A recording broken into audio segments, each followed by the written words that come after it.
going on, everybody? The Raider Room is back. We back. All three of us. We on the screen, man.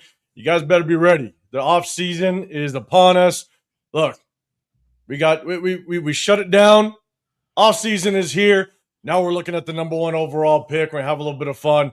And man, we're gonna rock out with my guys in Raider War Room, man. I appreciate y'all pulling up with us on a Wednesday. If y'all don't know, we go live on Wednesdays as well as typically Sundays after the game. We're going to continue with the Sundays kind of going into the off season. But man, a lot to talk about. There's already head coaches that are being lined up. There was an interview today. There's going to be interviews all the way up until Friday. We got a couple plays to break down. And I'll kind of set the stage a little bit for the plays that we're going to showcase. Not a whole lot because there's a lot of head coaching talk that we want to definitely get into. And so definitely prepare for that. We appreciate everybody rocking with us. Make sure you guys double tap that screen, hit that like button. You got Chris Protect Show podcast on this side. You got the Severe Raider over here. I'm 805 Raider, Real Talk, Raider Nation, man. We appreciate y'all popping in with us. Again, do us a favor, double tap that screen, but also just to show some appreciation to our subscribers. We do a sub-only chat. So if you want to get included with the conversation, hit that sub button. We definitely appreciate it. We also have memberships. One thing that we're going to do to kind of show our appreciation to the memberships is we're going to break down game film in the offseason, whether it be free agents as well as college prospects. And if you guys have a suggestion, if there's a player that you guys want us to potentially break down in the offseason leading up to the draft, all that, then definitely become a member. We'll definitely put you up on that priority list, and we'll put those names on that list. So we definitely appreciate y'all rocking with us. And so based on Chris being prepared and ready for it, he's got a little something, man. As soon as he showed me something on the screen, I was like, God damn it. Maybe I need to go get myself one as well. And so this is what I'm going to do. Chris, I'm going to give you your time to say what's up to the chat. I'll be right back. I'm going to get my own, and we're going to have a little bit of fun. So what's going on, man? Chat, what up, everybody? First, what's up, my boy Severe, man? How you feeling, man? You good? Oh, man, look. I feel a 74-year-old weight has been lifted off of my chest. 74-year-old weight, for sure. Man, it's good. Salute to everybody, man. My boy LS in the building. What's going on? Hooray, red, yeah, we red striping it tonight. Pumpkin season's over, man. So hey, I was one and done. Y'all was on me. But salute to my boy LS. He said, I'll be bitterly disappointed if we hire a defensive head coach. We're going to talk about that. Salute to Raider Hawaii in the building, new member, man. Appreciate you. Got my boy Jack in the building. What's up? Got my boy RaidersNews Central. What's happening with you? Appreciate you coming through. Sacktown Raider Mike. What's happening? VBZ in the house. He said they listen to me. If they did that more often, they would be winners. I feel you. The same way. Yeah, we all feel like that, man. It's crazy that we feel like we can make this team better than those. I know I could. My team will be fine. My team will be fine for sure. Yeah. For sure. Let's see. Sacktown, what's going on? Dominique in the building, what's going on? What's happening? Let's see. Isaiah, what's going on? Appreciate you. My boy Jeff in the building. What's going on, Jeff? Hey, Jeff be on the show talking his talk, man. Jeff is feeling himself. I feel some of his takes, but hey, I know we'll talk about it later, but this whole youth movement everybody keep talking about, we're gonna talk about that, man. LS in the building, so I understand the floor is love personally. Yeah, we'll talk about all that, man. We'll talk about. I don't even want to take all the shine, but salute to everybody, man. Raider Bebop in the building. Just some names I ain't seen in a while. Raiders first down in the building. Yeah, Jason Downs, Milka Beasy. Yeah, so salute to all y'all, man, for sure. Let's get it, 805. Let's get it. Yeah, man. Cheers to you, big dog. Cheers to you. Hey, we're gonna have some fun. And I can't wait to after this live. We're gonna talk about the draft because we all going. The war room gonna be in the building. We're gonna be in Pittsburgh, man. Number one overall draft pick. Hopefully, it's a very, very, very long time we ever have a number one pick. But we're gonna enjoy it. We're gonna be in Pittsburgh. We're gonna have some fun, man. If anybody is going to be in Pittsburgh, definitely hit us up on IG. Send us a message. Put a message in the comment. Let us know, and it'd be great to put a name to a face and link up with everybody. So definitely look forward to that. Hit the notification because we'll continue to give you guys updates on what's going down in Pittsburgh. And I think Jeff is going to be going to Pittsburgh. I talked to Leo. Leo said he's going to be going to Pittsburgh, man. I think I'm making Turf go. I'm making Turf go. Turf gotta go. Turf has to go. And I'm going to have a GoPro at the entire draft just to capture the moment. If we draft Mendoza, you guys think Turf was mad about Bowers? If we draft Mendoza, Turf is going to be must-watch TV. That might get wild with Turf for sure. Man, that's going to be crazy. So, man, I don't know. You shot the chat, man, severe. I don't know if you had a chance to say what's going on, but what's going on with you, brother? You good? Oh, man, I'm good, man. I'm feeling, like I said, man, I 74-year-old weight to be lifted off of my chest. It is Brennan. Man, the reports I was reading, I'm not going to demand it on camera. Behind the scenes, my boy Chris owes Chip Kelly an apology. A massive apology. Nah. Massive apology. I knew you were going to try that. Have you read the reports? Have you read the reports? Did you read the Ryan McFadden article? Wait, which one? My God. Wait, which one? Oh my God. What, talking about Brennan? About Brennan? Talking about everything. Everything. I saw the one about Brennan. And I saw the one about Brennan. I read the whole article. My God. Hey, look. They tried to do my boy Chip. They tried to do him like they tried to do Tupac in New York. Y'all couldn't get him. Y'all couldn't get him that first time. You had to spin the block on him. Y'all got him the second time though. Y'all couldn't get him that first time. I gotta read it. I gotta read it. We'll see. Yeah, you gotta read it. Look, man. I knew you was gonna try to spin the block on that and be like, oh well, nah, man. No. As a man, you gotta put your foot down, man. He ain't do that. He should have popped Pete in the mouth. That's what I'm saying. There you go.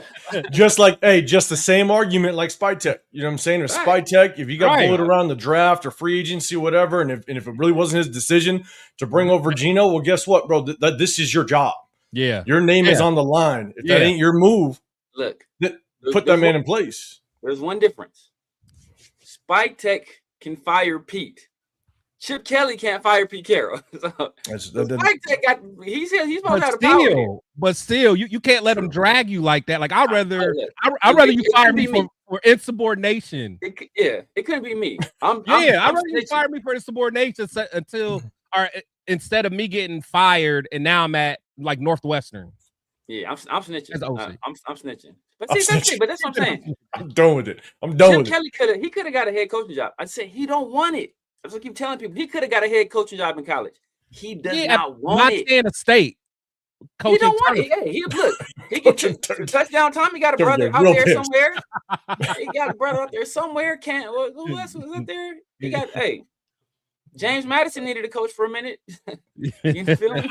God damn it. Y'all crazy. But say what's up to everybody else. Ready to follow in the building. What's going on, man? Manny Dunlap. Jackson's job, Georgia State. Who? Take Hugh Jackson's job at Georgia State. Georgia State. When they get their back kicked in. Hey, don't mess with Robinson of HBCUs. Yeah, you're not gonna catch me on camera laughing at you, Jackson. That's my boy. Man. My boy. That's my dog. Man. Yeah, man. Tommy Motor in the building. What's going on, man? Right away. What's happening? Appreciate you popping in here. Raider News Central in the building as well. Appreciate you. Sun Goddess. What is going on? Sun Goddess. Machiavelli in the building. Appreciate you. MGs. What's happening, man? Appreciate you pulling up. Let's see. Ryukin. What's happening? Appreciate you rocking with us. Appreciate my dog Jeff. Appreciate look. Well, coach. You were ripping for the older for the 50 and above. I ain't mad at you.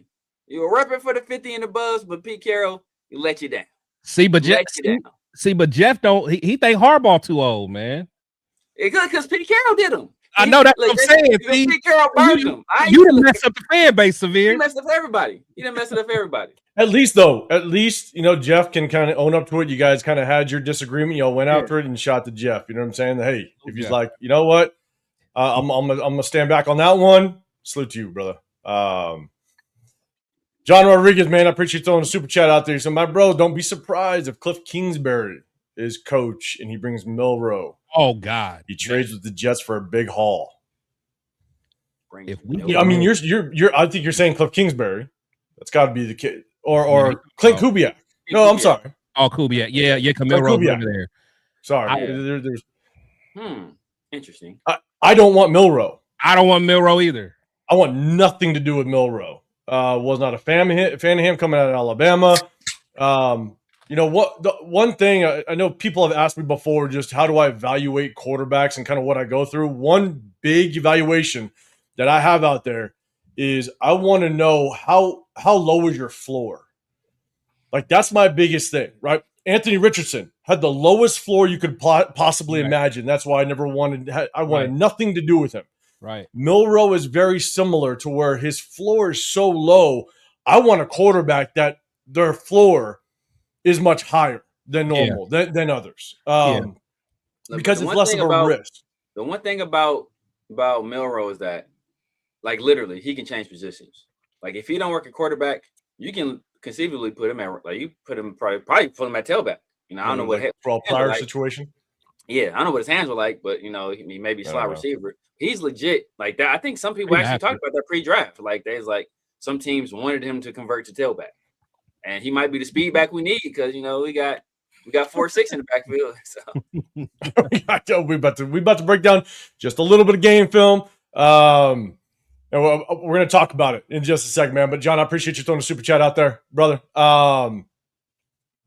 Jeff, you're saying, damn, we're going to have one hell of a roundtable in Pittsburgh. It's going to be fun, without question. And unless I want live footage of your faces when we draft Jeremiah Love at number 1 overall.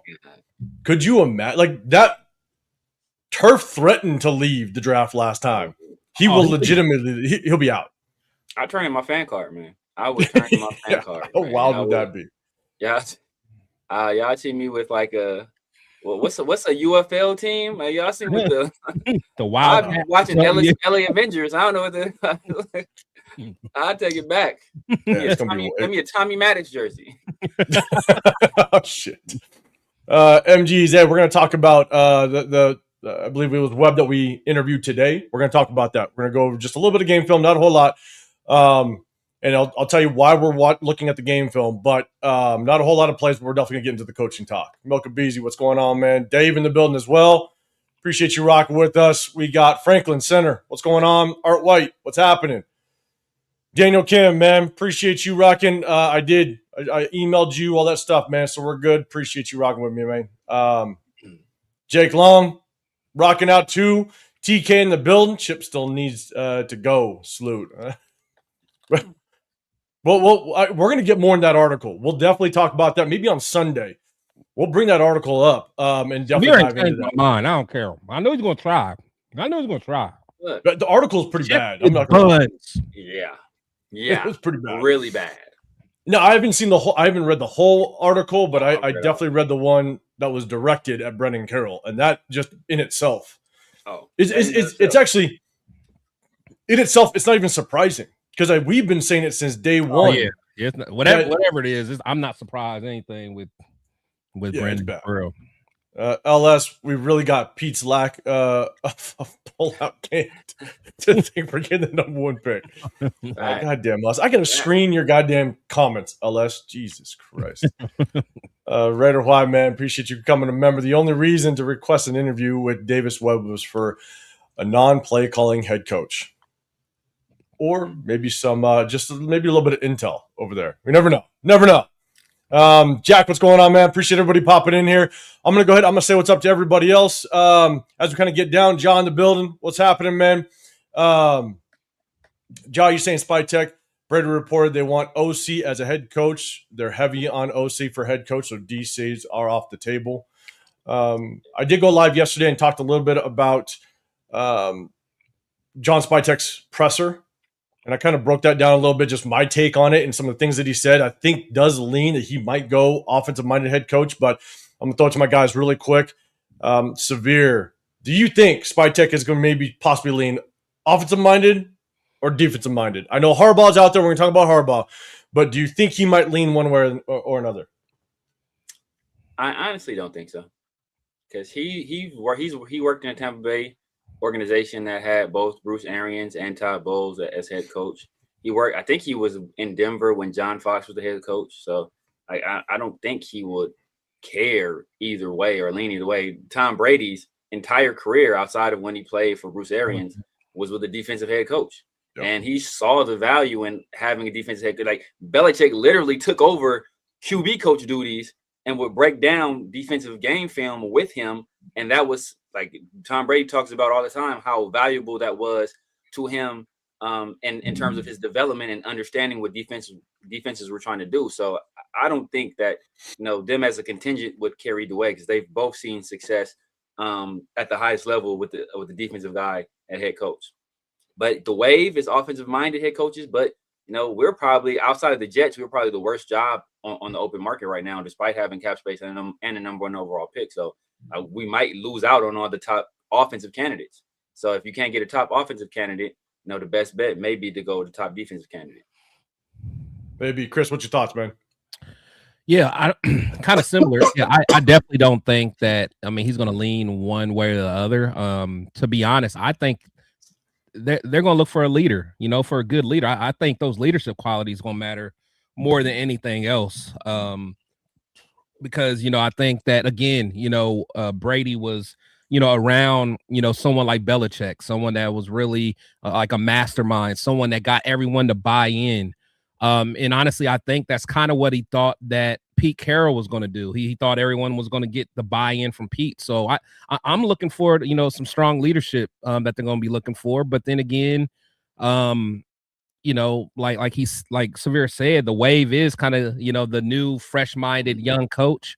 They're interviewing some guys that fit that mold, but I'm not looking, as far as the interview set, I'm not sold on just what's in front of us right now. I think it's going to be a real process. They're going to, really dig, do a deep dive and make sure that they get it right. Hopefully,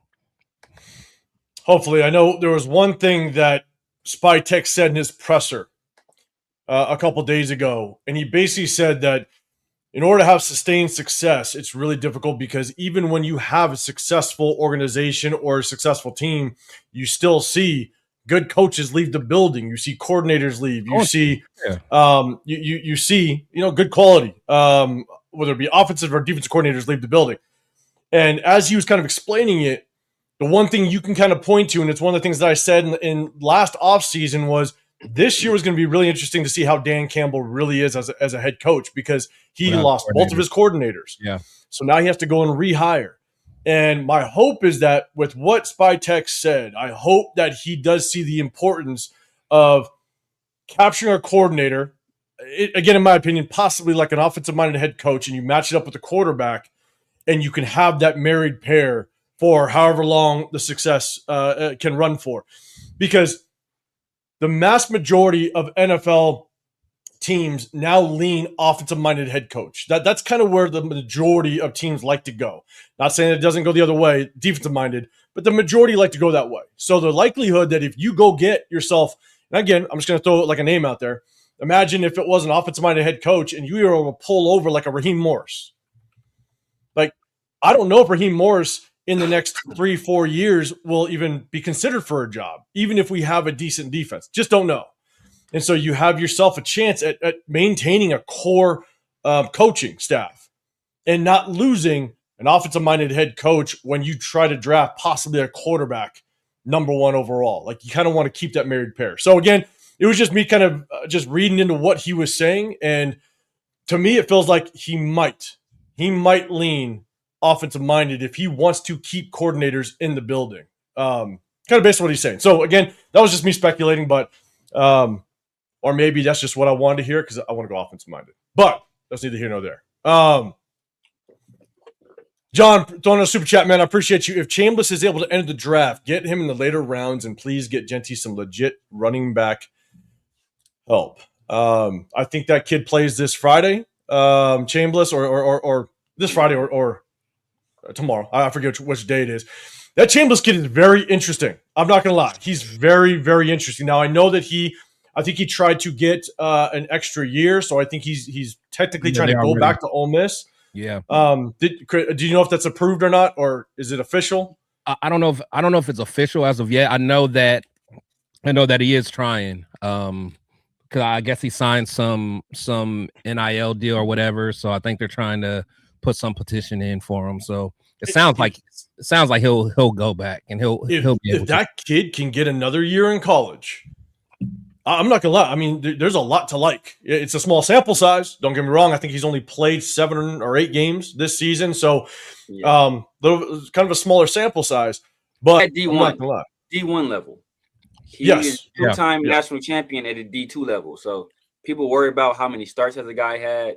He's had the starts, just not Division 1 starts. Yeah. But, and so, guys, quick thoughts on him. Tyson Badger, I want to say. Yeah, for me, I was a fan of him. You know, earlier on, I kind of had a liking to him. Just his game, you know, he has that like he has that grit, you know, behind him. He has that like competitiveness about him. Someone that, you know, I mean, the crazy thing is it's almost like he has like a little Jackson Dart in him. You know, when you see him out there playing, just kind of, you know, doing what it takes, a little bit of that Baker Mayfield mentality. And I've always loved that in my quarterback. So, but again, I do think, you know, he does need a little bit. Like, I hope he does go back. I don't think he's ready for the NFL just yet. But he's another guy that's going to need some developing. But no, he's going to be a player, man. Like, honestly, that's what I'm saying. Next year's draft has some dudes, man. They have some dudes coming out next year, like the quarterbacks. Like, we could easily see another draft where there's 5 or 6 first rounders. Yeah. So that's what I'm like. I know everyone wants a quarterback right now, but no, that sounds like we should trade a certain player. Maybe we'll talk about that. But again, you're right. Like, if you're not 110% sold, because again, it's not like we have the 10th pick, or the 9th pick. We have the number 1. And as much as we hold Genty accountable for being drafted at number 6, and we hold it to a certain standard, that number one, you better win us not just one Super Bowl. You better win us multiple. Like, that's going to be the expectation. You know what I'm saying? And so it's got to be right. And so it is tough with the quarterback position. You got to have a lot of support. You got to have a really good foundation to kind of put the pieces together. But yeah, well, maybe we'll talk a little bit about Max. LS, catch me, John. Appreciate the super chat. Catch me in a Saskatchewan Roughriders jersey if we don't draft the quarterback. That's at the end of the league, ain't it? Ain't that yeah. Crazy thing is one of my guys that actually went to my high school played for them. He was a beast. He actually went to the little Hall of Fame for them or whatever. He was a monster. It was crazy because one of this player I really liked one year. I can't remember what year it was. His name was Darius Bowman. I think he went to OK State. I thought he was going to be a dog, but I forgot who drafted him. But he ended up with the Saskatchewan Roughriders. Yeah. That's crazy.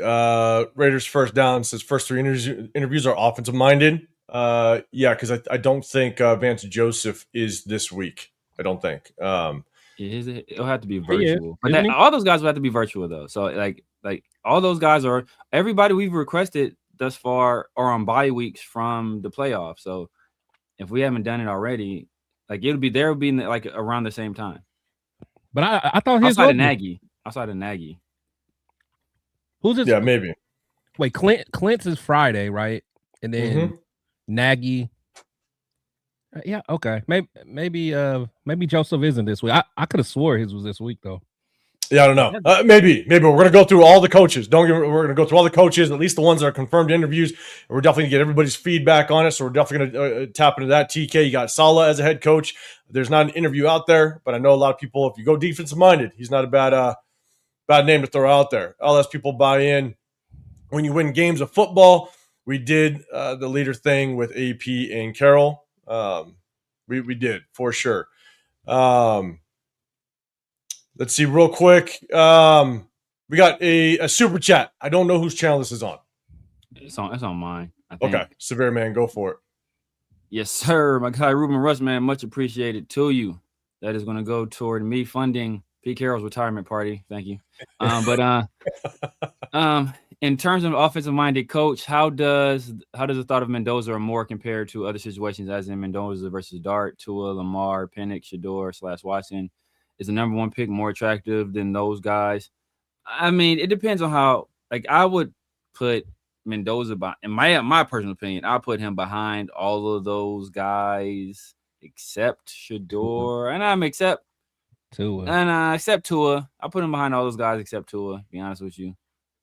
just coming out. My personal feelings about the guys, he's just coming out. I'll probably put him behind all those guys. But I'm sure he's safe. He's very safe in my opinion. Like, he's not going to be like a bust. He's not going to be a Anthony Richardson. But I don't think he has a ceiling to be.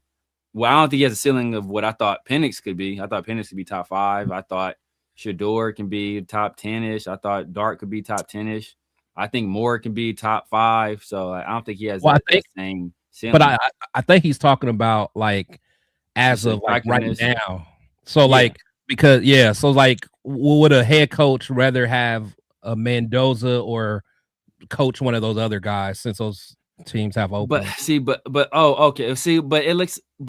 have to look at it like this. Because those other people, as well as Mendoza, if Mendoza is the pick or Moore is the pick, that comes attached with an organization. So it's like, it's not just the player. If it's just like I'm coaching the player in the playground, okay, maybe you Mendoza. But if you come attached to an organization that has proven time and time again that they don't have the patience and the fan base, and a large part of why we've been firing people is because of the fan outcry. Markdavis is very in tune with Raider Nation. And we saw a perfect example with Josh McDaniels, where a week before he was telling the fan to smarten up, because the fan needs to smarten up, to be honest with you. He needs to smarten up. But he was telling the fan to smarten up. And then right after that, it was a big outcry. And they said they took the sign from the guy that said fire. And then after that, Josh McDaniels gets fired while he's trick-or-treating. So so if you have this kind of fan base attached to the job where they have influence over the owner has shown that he's not patient and he behaves like a fan because he essentially is a fan, then you have to think about that. You have to worry about that. You have to worry about how much Tom Brady will or won't be around. You have to worry about Spytek's inexperience. You have to worry about all these things. The fact that they let Pete Carroll run roughshod over all of them. This 74-year-old man is out there punking them. Like OG Bobby Johnson. Like, it was ridiculous. So, like, all of that stuff, it will be factored in. And do you want to risk your very first? I'll keep going back to this. Your very first opportunity will be this job. So people won't be like, oh, man, remember Clint Kubiak? He was with the Raiders. Man, remember how dirty they did him? Man, no, they remember, like, man, Clint Kubiak, he went 3-6. He went 3-14. Yep. Like, man, like, he got in the next year, he went 5-12. Like, man, can't get. Hey, I don't know about him. I don't know about him, right? So, like, people don't look, even the Flores situation, people don't look at the context of what happened with Flores in Miami. There's like, man, him and Tua. Him and Tua. That's all they look. Oh, she didn't do Tua right. Let's just said it. He didn't do Tua right. But there's a whole lot surrounding that situation that nobody brings up. So he's painted with that broad brush. And so, do you want to put yourself in a situation like Flores did with Miami, where they did him dirty and then they smeared him afterwards? You like purposely, mind you, smeared him. Like, nobody wants to go through that. No, and that's why I think we've said it. I think all three of us are very clear. No matter who this next head coach is, you got to give him a minimum of 3 years. Got to. You got to. Yeah. I think with Pete Carroll, with age and the dysfunction that we've seen, I think you can justify it, especially with the age and having the number 1 overall pick. You want to be able to develop whoever you decide to go with. But at the end of the day, like, I think you have to give this next head coach, no matter who it is, a full 3 years to set the foundation, because we need to rewrite this ship of just the dysfunction that we've had of just rotating doors of coaches the last, 6 years now. So I think no matter what, whether you like them or not, they got to give them 3 years. And so I think we all kind of agree to that. Chris, any thoughts on this? Yeah, so just kind of looking at the different coaching opportunities. I mean, for one, I look at Cleveland. I think that Cleveland has a good foundation. They have a good young base that a coach can come into and be like, hey, and honestly, I think what's his name? Jim Haslam over there. I think he'll give his coach an opportunity, because I think that there's some Browns fans that thought that they could have let Stefanski go a little early, but I mean, he got those 2 early coaches of the year, but I mean, there's a lot of shaky things that he did. So, but I think that Cleveland job is could be desirable, even though that organization is what it is. as far as Penix, I think Atlanta has some pieces too. So if I'm a coach, I'm cool with that. The Ravens are the Ravens. The Ravens are one of the best organizations. They ran well. I mean, that's a good opportunity. Now the Dolphins, that's a little shaky because they kind of tore that thing down, but they got some weapons. And I think the Giants, I think that is a great opportunity. I think that might be my favorite opportunity, honestly. Outside, maybe the Ravens. The Ravens. The Ravens. I think that Ravens opportunity is pretty damn good. Yeah. Because the thing is what the Ravens, I think, have over almost everybody at this point is that front office. Yeah, is locked in. They're going to draft. They're going to draft some guys. Look, and you come equipped with people. You come equipped with people. Now some of them are a little bit older, but you come equipped with Mark Andrews, Isaiah Likely, who's we see that crazy catch he made, what should have won the game. You still get Derrick Henry, who didn't he? I don't know if he got the rushing title again, but he damn near got the rushing title this year. If they would have fed him the rock more, down the stretch, possibly why John Harbaugh got fired. But you got Zay Flowers still young, Lamar. Lamar probably ordered the code red on Harbaugh, got him up out of there. You got some pieces on defense. You just have to, Hamilton, you just need a new coordinator on that side of the ball because Mike McDonald had those guys balling the year before. They had some injuries this year. Hamilton is a dog. Matabuke was hurt most of the year. Van Noy, his big forehead, he played well. You got some guys over there. Forehead, wow. You do, room the best. I appreciate you throwing a super chat out there, man. I see you got another one. I'm gonna get to in just a second, man. Promise. And you look at that Ravens organization, you look at that roster, like you go into as a coach already basically having the pieces to get you to the playoffs. Exactly. Like it's not like you're instant rebuild mode. And I think again, we're getting to coaches. I've made it very clear. I do like Clint Kubiak. That actually scares me now because of the ties that his dad has to the Ravens. If you get rid of John Harbaugh, you have to have a plan in mind. Right. And I just don't know what that plan is, but I'm sure that they're like, oh no, we know who we're getting. Yeah. So, hey, yes, please do it. Please do it, Severe. Please do John it. Harbaugh, you're too immature. Get some adults in the room. Oh man. Gerard, Pope in the middle. What's going on? You sent stuff, fellas. What question? What do y'all think will happen with JPJ? Does he return back to center? Honestly, I don't even know. In my opinion, I have no clue. Who knows what this next offensive line coach is going to want to do? I have no clue. What are you guys' thoughts, Severe?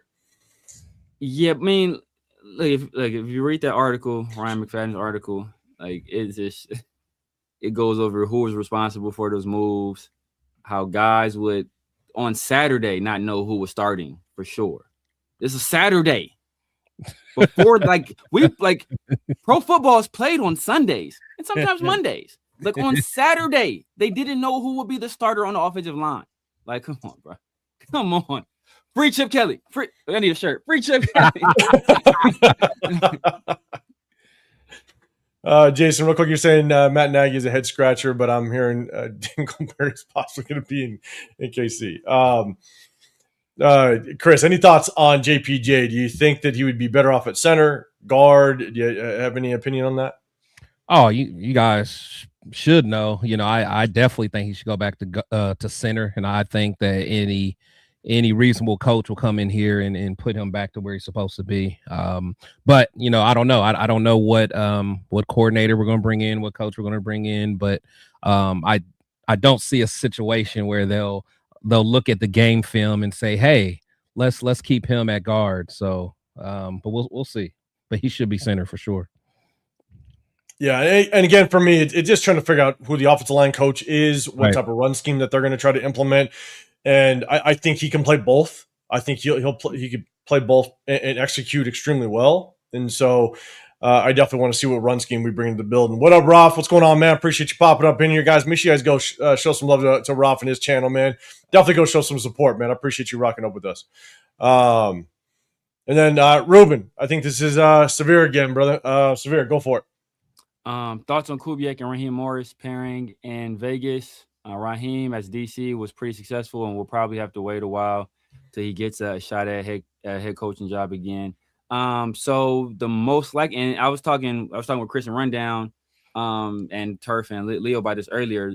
My number one guy is LaFleur, and there's much more likely a pairing of LaFleur and Raheem Morris than it is Kubiak and Raheem Morris, because you know, when first of all, Raheem Morris was an offensive assistant in Atlanta working under Shanahan and Dan Quinn. Who was on his staff as also as an offensive assistant working under him? LaFleur. And then obviously, you know, there's the ties he has to Shanahan, because LaFleur worked with him in San Francisco, and then McVay and Raheem Morris were on the staff together with the Redskins, and you know, Raheem Morris worked under McVay with the Rams, and then LaFleur obviously worked under McVay currently. So there's a lot more ties between LaFleur and Raheem Morris. And if you give me that pairing, I love it. I love it. I think that's an awesome pairing. LaFleur is the guy I wanted before we hired Pete Carroll. So I think that would be an awesome. And he'd have a veteran head coach, a great defensive mind, and a good sounding board to kind of help him through some of the, you know, the pitfalls that a young head coach might encounter. So I think that combination would be great. Kubiak, I don't think that would be. I don't know who Kubiak would tab as his defensive coordinator, but I don't think Raheem Morris will be the guy, because I don't know if there's any relationships there. I think Matt LaFleur's name needs to be in the mix. The crazy part is I just don't know if I've heard his name in the head coaching mix as it stands right now. So it'd be really interesting to see just when his name pops up and is at least in this cycle, which again, I think with his history deserves to definitely be in this cycle and talked about, maybe even getting some interviews. But I will say a Clint Kubiak, Raheem Morris pairing, and I 100% agree with the history and stuff, but man, you pair those two guys, man, I would not be opposed to it at all. Chris, what's your thoughts on the Kubiak, Raheem Morris possible pairing? Yeah, it's one of those things where, I mean, it sounds pretty good on paper, but again, a lot of times you got to kind of look at the history that people have, you know, with each other, because a lot of times, you know, this is going to be Kubiak's first opportunity, so you know, you want to have a guy that you know, who, for the most part, you know, you feel comfortable with, have some kind of relationship with, so. You know, because you don't want a Pete Carroll, Chip Kelly type of situation, you know. So you don't want to be forced in marriage. So yeah. So I don't know, but I think, you know, Raheem, I think he's a guy that, you know, Severe was saying that he may be a while for him to get another opportunity. Or no, actually the comment said that, but I don't think he'll be a head coach again. You know, I just don't think he's a good head coach, but he's a guy that's going to be, you know, very good coordinator for a long time. I mean, he's a very, very good defensive coordinator, but yeah, if that did happen, you know, I'd be interested, but I don't think it's too likely, to be honest. Yeah, and LS, yes. Raiders and candy are synonymous with pain. Yes, I know that. God damn it. Hey, but it was just Christmas, so my kids got some candy. They got some candy, all right? Candy. What up, Leo? What's going on, brother? Appreciate you popping in, guys. Make sure you guys go over to show some support over to Leo's channel. I know you guys are going to be rocking. I think tonight we're going to go a little bit of game film. We definitely try to say what's up to as many people as we can up in the building. We got over 200 in here. We appreciate y'all. Double tap that screen. Try to get to as many as we possibly can. People are happy about Pete Carroll getting fired, apparently. They're coming back. They're coming back. And Leo, I'm going to put this comment up here for just a quick second. Hired DeAndre for Shedeur. So you're just trying to piss me off. That's what you're doing. Leo, we have more draft picks than Deion has toes. I'm good. I'm good on Deion. Good. So Samir just writes these down. He waits. He waits for the moment. I love it. He had that in the chamber. He had that in the chamber. He did. He definitely had that in the chamber. That came out too smooth. That's a good one. Nah, man. That's look. All off the dome, baby. This is URL. You are watching. God. Don DeMarco. My rebuttal game, baby, is Danny Myers. I'm too cold. I see. God. All right. So Jason has a question. What qualities do you not like? Are you not sold on Mendoza? I have to do more research. I honestly don't know just yet. I haven't watched enough game to get a real idea as to who he is, the strengths and weaknesses. So I can't say that just yet, but I promise you I will get there. I promise. Severe, do you have anything on that? Yeah, man, just his time at Cal, like he had flashes at Cal, he had flashes of talent there, but you look at his turnover worthy plays through the roof, a lot of turnover worthy plays. I think, put like this. Cam Ward, as a freshman starting it at Washington State, threw for more touchdowns and more yards than any than any year Mendoza did, period, right? Not touchdowns. I think Mendoza got him this year, but he threw for more yards than any year Mendoza did. And that was him as a freshman at Washington State. And Mendoza couldn't put up those type of numbers at Cal. And then like his numbers were kind of shaky, especially in the touchdown department. I think he only threw like 19 touchdowns last year and 7 picks. He gets with Kurt Signetti, who took a team to the CFP last year, an Indiana team that had like something like 18 or 20 transfers from like the Sun Belt Conference and from the MAC. Took Curtis Work from Ohio, not Ohio State, from Green Missile Mike Mitchell, Ohio, and made him a Heisman finalist. And so he did the same thing this year with Mendoza. Now I don't think Mendoza is strictly a Kurt Signetti creation. So I think Mendoza is a good player. I think he's a safe pick. I don't think he's ever going to be like bottom 20 player in the league, but I don't think he's ever going to be like top 8-ish. I think he'll nestle somewhere between 9 and like 12-ish. If you get him with a good OC, like a lot of people compared him to Matt Ryan, that's kind of where I compare him as well. If you look at Dante Moore, he's younger. I think he's a better thrower. I think he's a better passer. I think he has much better ball placement, and he's doing it with worse weapons, and he's doing it with a defensive-minded head coach. Kurt Signetti he's won Coach of the Year 2 years. Nobody in history has won AP Coach of the Year 2 years in a row. Kurt Signetti just did it. So I think Mendoza has all the advantages there, and it's showing up. And he's taking advantage of them, so you don't want to take anything from him. But I think if you look at it, like his production once he changed coaching staffs, like just went through the roof. So that's something that has to be analyzed. And I will agree to the one statement that you said that Kurt Signetti, he's got to warrant a lot of credit for what he's done, over there in Indiana. And how much is it Kurt Signetti? You're not going to take away a lot from Mendoza. He did a really good job over there without question. Yeah. But you saw what he did with Curtis Rourke, right? And he was able to perform with Curtis Rourke, and just how much is that going to translate to the NFL, kind of without that leadership of Signetti. So we'll see. Chris, any thoughts on Mendoza at this point? Just kind of maybe some of his weaknesses, if you see any. Yeah. So what I do like about Mendoza, I think pre-snap he's great. I think he knows where he wants to. Like he can see where how the defense is going to try to play him and things like that. At least from a pre-snap standpoint. I think just in the line of fire a little bit. I mean, he has a great offensive line. I just don't think if he had a bad line, always under pressure. I think he would take a lot of sacks. But I also just think off script, he's not that good off script. I mean, he shows some talent sometimes, but I just think you get him in a situation where he's going to be with the Raiders. Now, if he was able to go to another team that's kind of already established, where he can just kind of manage a game, in the beginning until he got his feet wet and start balling. I mean, because honestly, that's what Brady did for the most part. Brady, for his first few years, he was able to kind of manage the game, strong defense. Just don't turn the ball over until Brady became Brady and just started balling like crazy. But I just think Mendoza, just his lack of off script ability, and I think he'll struggle with that.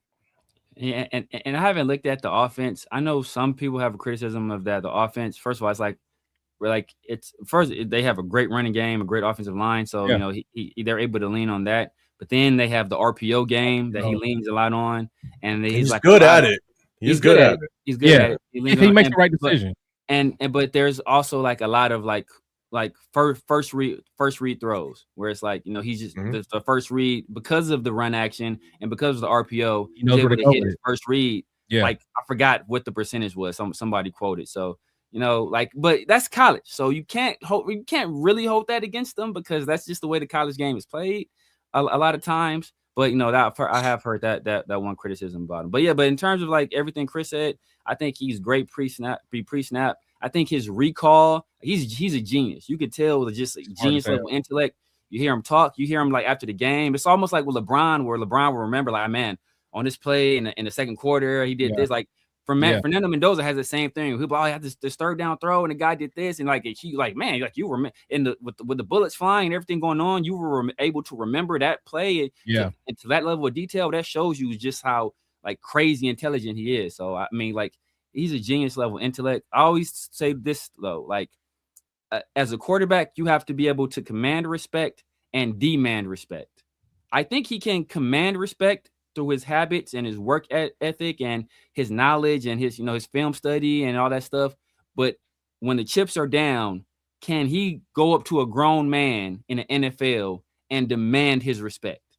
And, like watching some of his interviews, I have some questions. I have some questions about that, right? I have some questions about that. Yeah.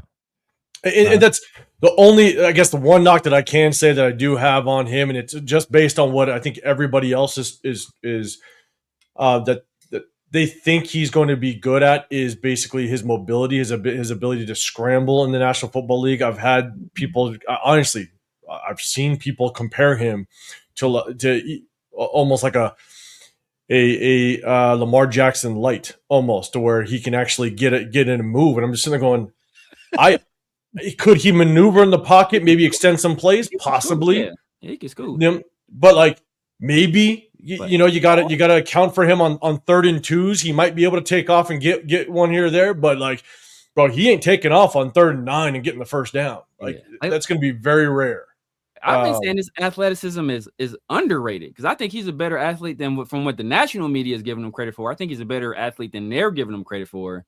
But if there's people out there giving them Lamar comparison, I guess somebody compared him to Josh Allen one time. Like, I've seen that too. Come on now. That's not. We're not about to do that. We're not about. Not in the NFL. But he can hurt you with his legs. He can scramble. He can move.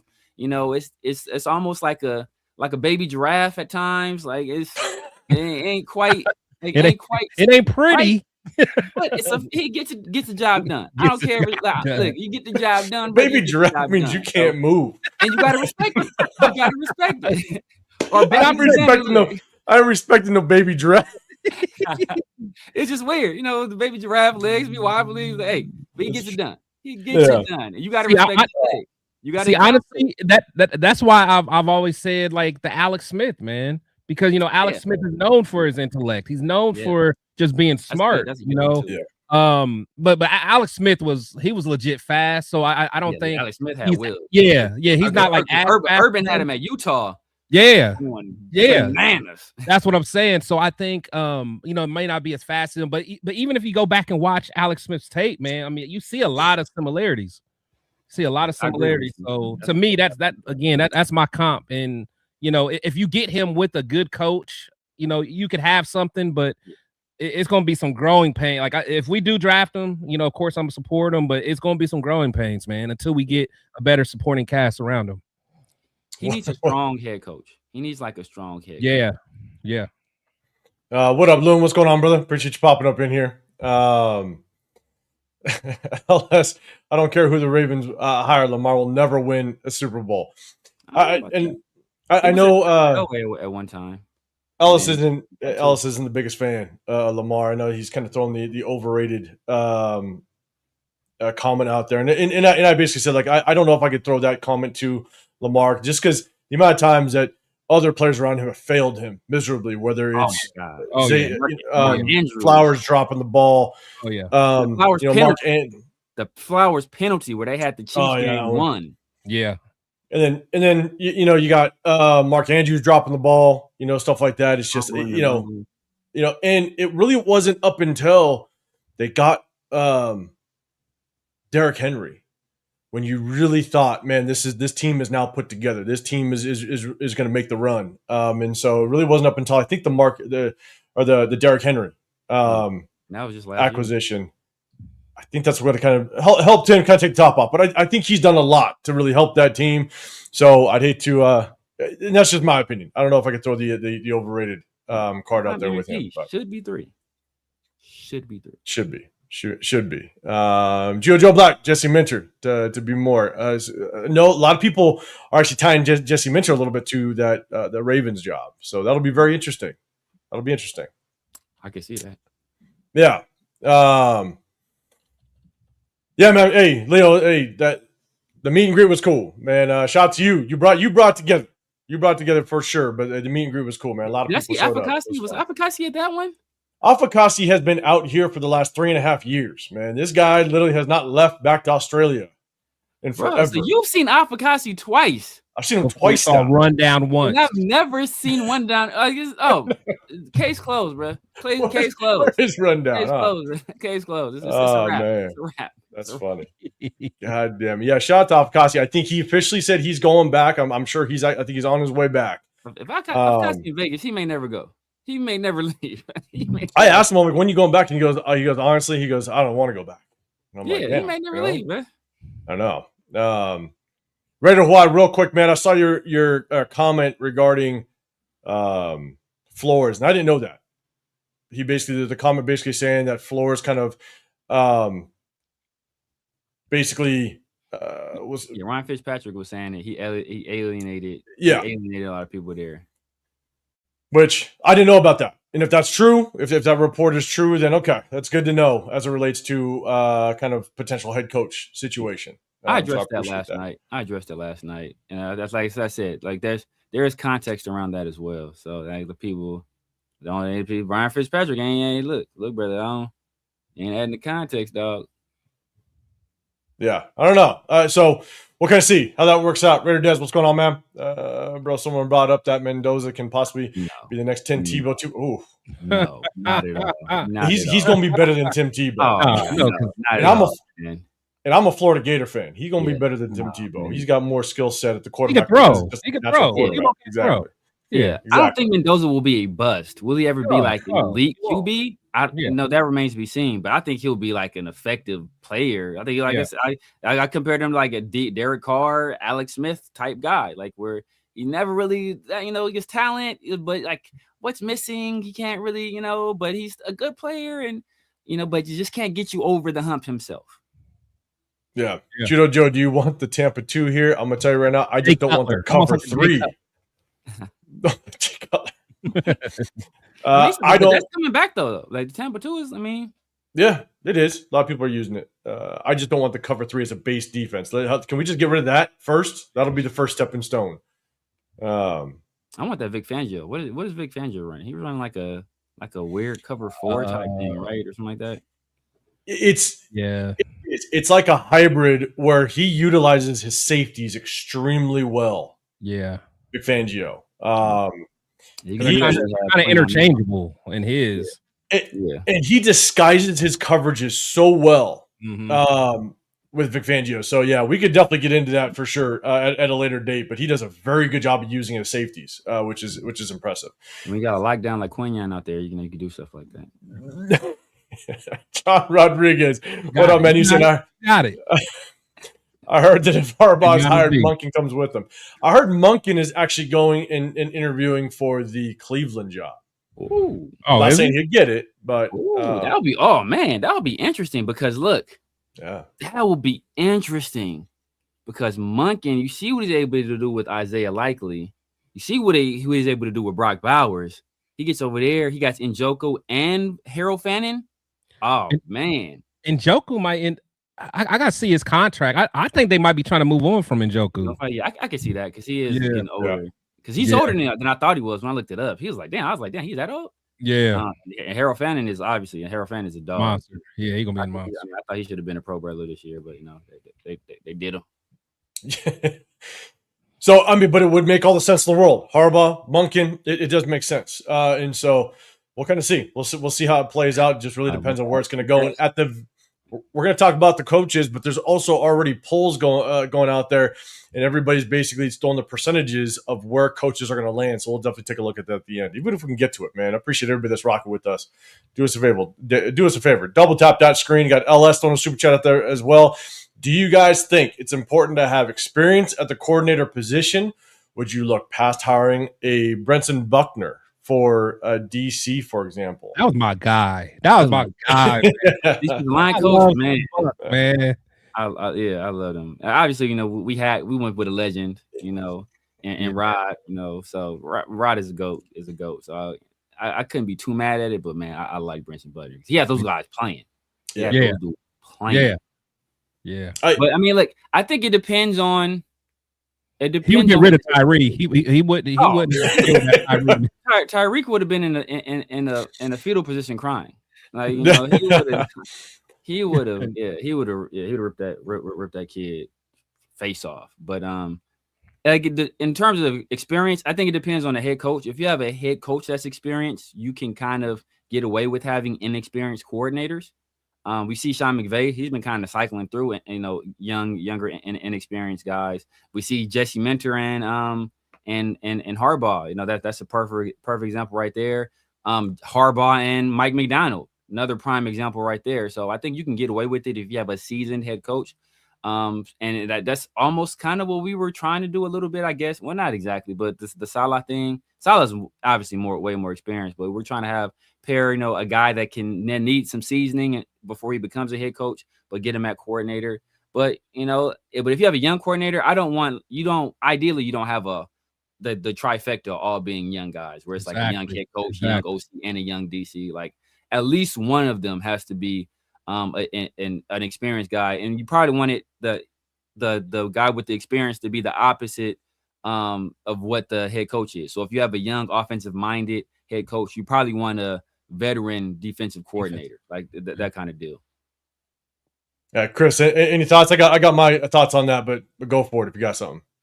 I think that for the coordinators, again, like if you are if you're an older head coach or whatever, you can have a younger guy with experience. I mean, honestly, look at Sean Payton, and I know we're gonna probably talk about Davis Webb.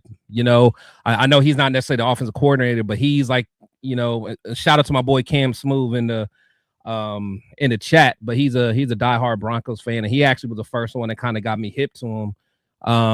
He's almost like they're looking at him like the young whiz kid. It's kind of like Sean McVay-ish, as far as like how he processes things, super analytical, super innovative, and things like that. So I think that's why it's interesting that we're bringing in Vance Joseph, because my boy Cam was telling me that there was a lot of rumors that if Vance goes somewhere, he's going to bring Davis Webb as his OC. So I think you do got to have that balance. So, it's kind of like, Severe was saying, you do got to have that balance. If you're going to have experience on one end, on the other end, you can have a young up and comer, but you don't want everyone, to be brand new. So, if you're going to have a young Kubiak as a rookie and you have a young rookie quarterback, you don't want it across the board, just everyone trying to learn on the fly. So,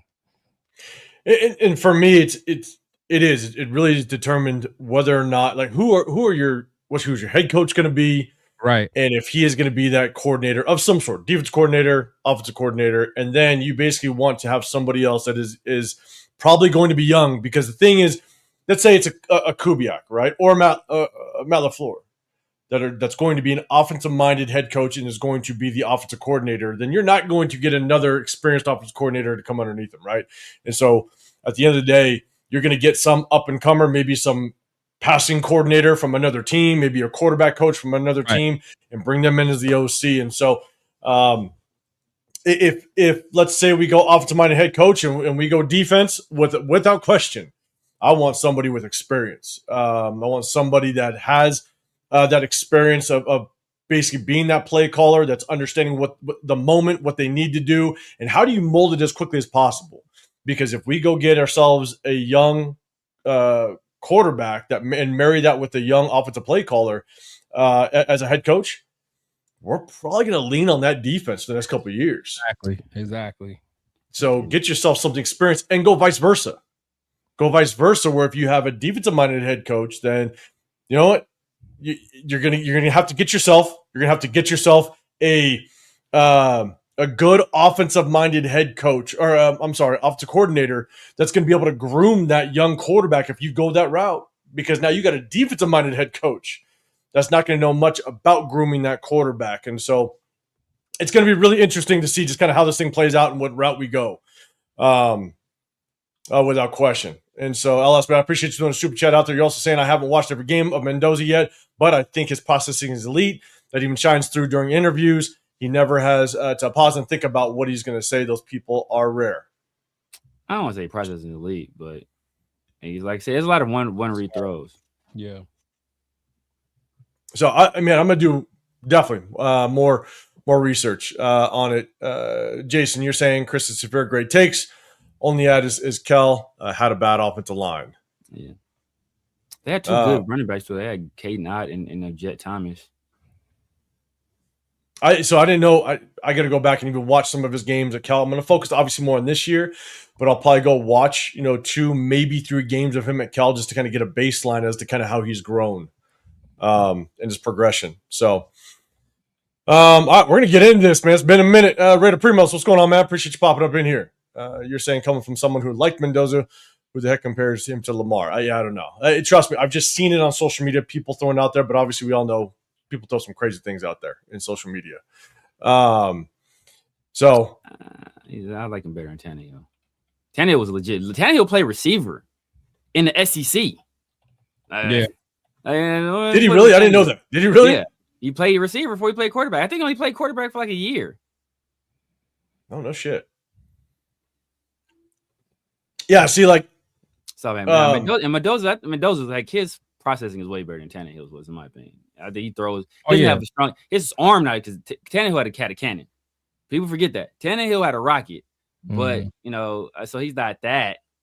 But I think he's been, I think he's a much better thrower of the ball than Tannehill, especially like being his ability to layer throws. He has some misses, like I said, I think Dante Moore has better ball placement, better accuracy overall, especially in relation to the type of weapons he has, because he doesn't have like super catch radius guys like Surratt or guys that's getting a lot of separation like Becker or Cooper.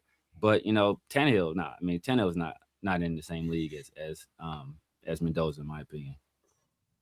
So one of the guys that usually walks with us, LA Raider, I know from him from back home. He was the first one that kind of threw the comparison of Jared Goff, and then now I started to kind of see people kind of talk about Jared Goff, and I do think Jared Goff is a pretty damn good comparison for Mendoza. So more mobile, that's what I said. Like I've heard Matt Ryan. I mean, Alex Smith, I think is a good one without like less athleticism, a better thrower. Man.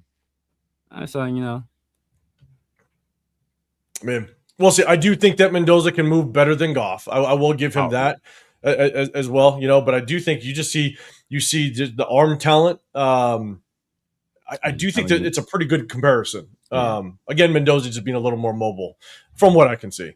Yeah. Tall guys too, both tall guys. Yeah. Raider, why you're saying Gruden survived another regime? No Gruden. I don't know how. No, you're talking about Deuce.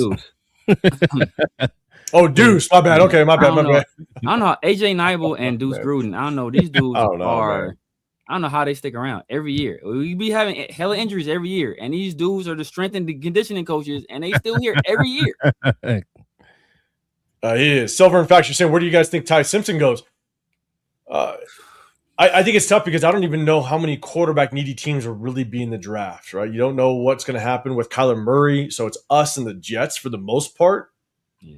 The Browns. We don't know where the Browns stand. Yeah, I was going to say the Cleveland Browns could be really the only wild card. You just don't know what they're going to pull off. So, man, I mean, depending on how they value him, you could see Ty Simpson. It would be a stretch, but you could go like to the third. Yeah. I would say second. Yeah, I think him and Mateer land in the second.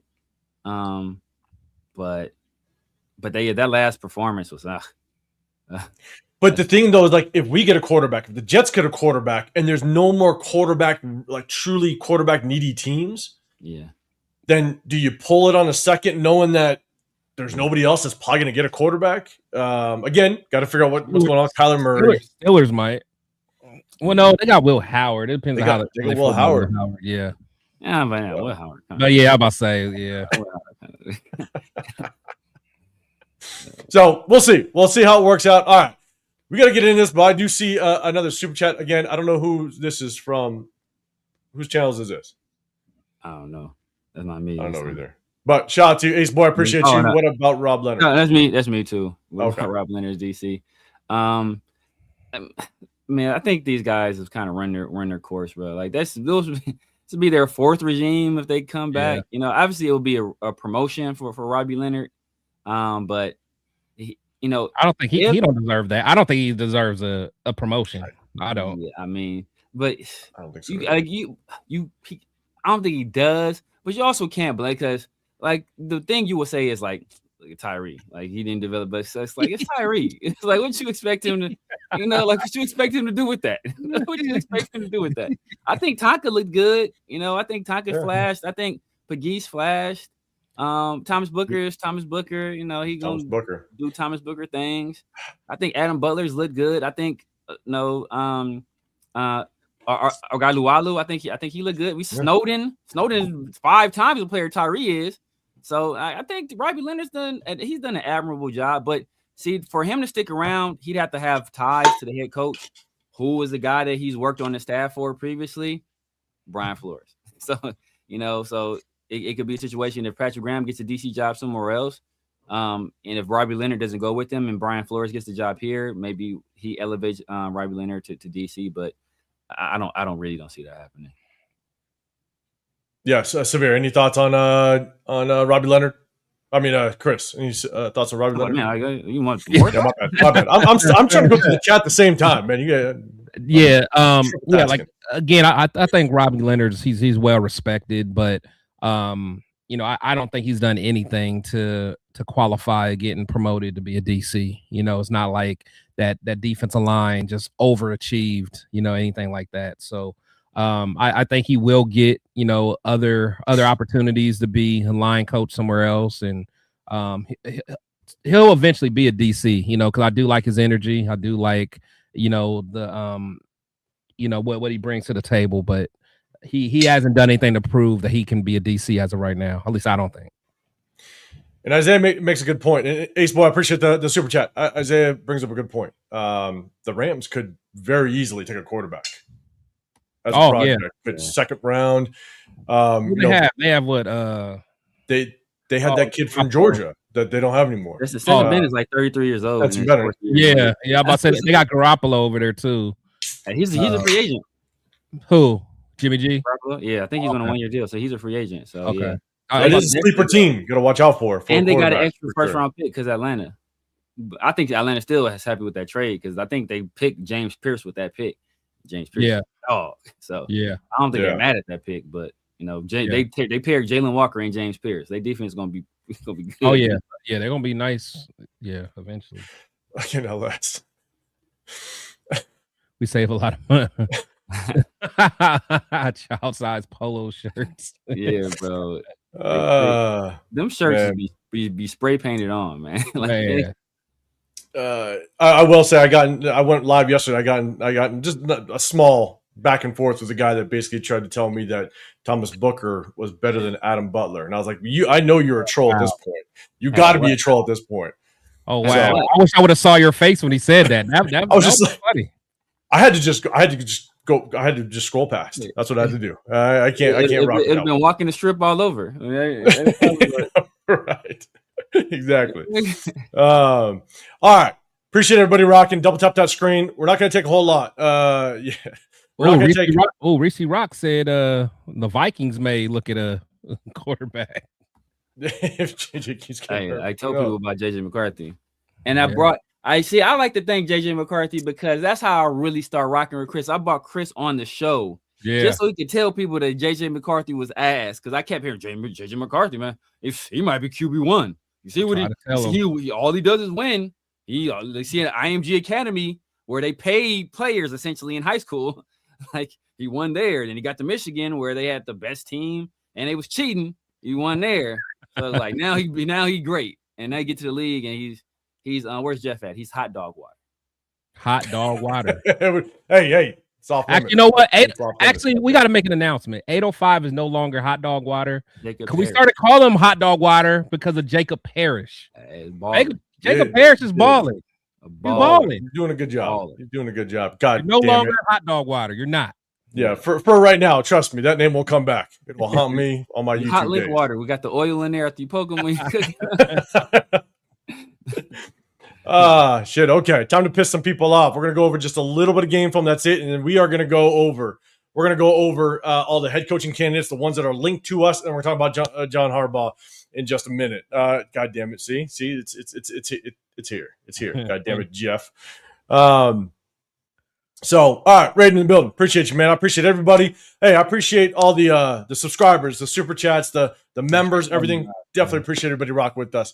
We're gonna go over a little bit of game film, just kind of give you an idea. This is what we do. Where we do it after every single game, but in the off season, we're gonna go over free agents. We're gonna go over draft prospects. We're gonna have a little bit of fun. We're gonna break down the game film, just so we have a better idea of who the players are, and just kind of be better prepared for the upcoming draft and free agency. And so, we're gonna show this up a little bit. All right. I'm going to just preface this, right? Obviously, there was a lot that was going on defense, but you go back and look at the game film. Tyree had a hell of a game, but guess what? You're going against a third string off the tackle. I was about to say. All right.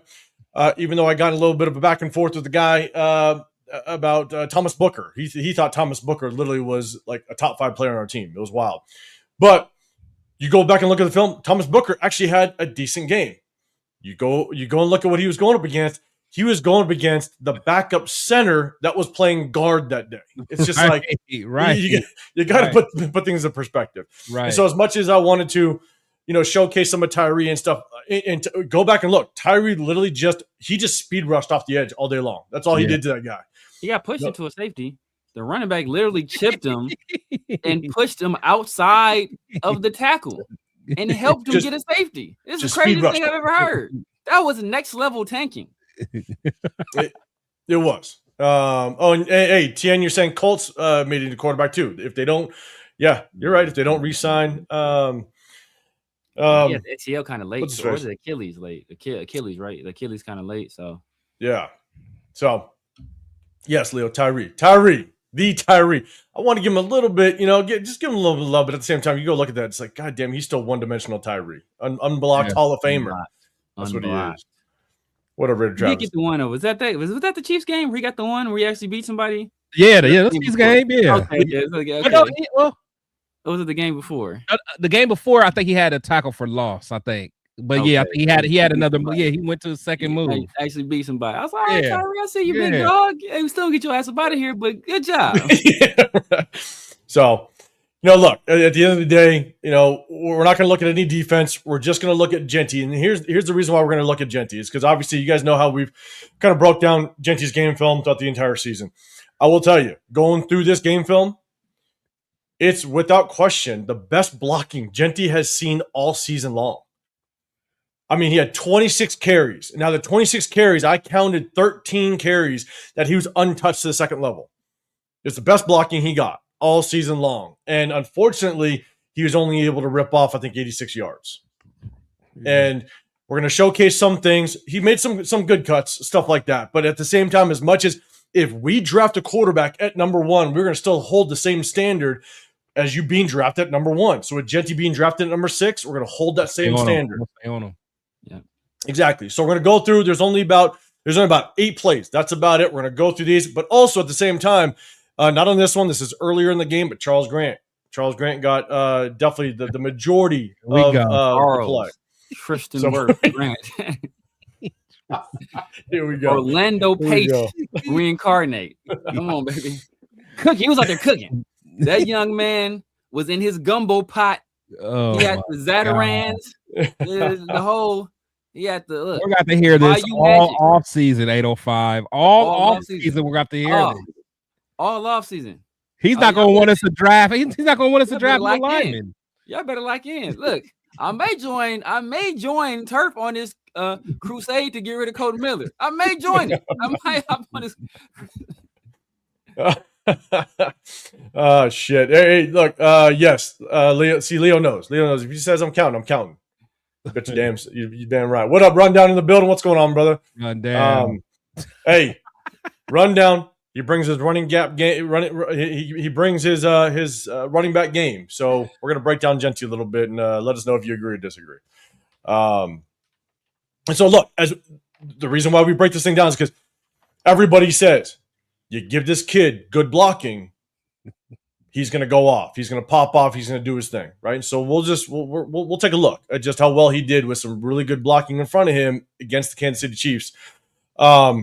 And so this is good blocking. This is actually a good cutback by Genty. And so it's basically a little bit of an inside zone to, I believe this one's to the left.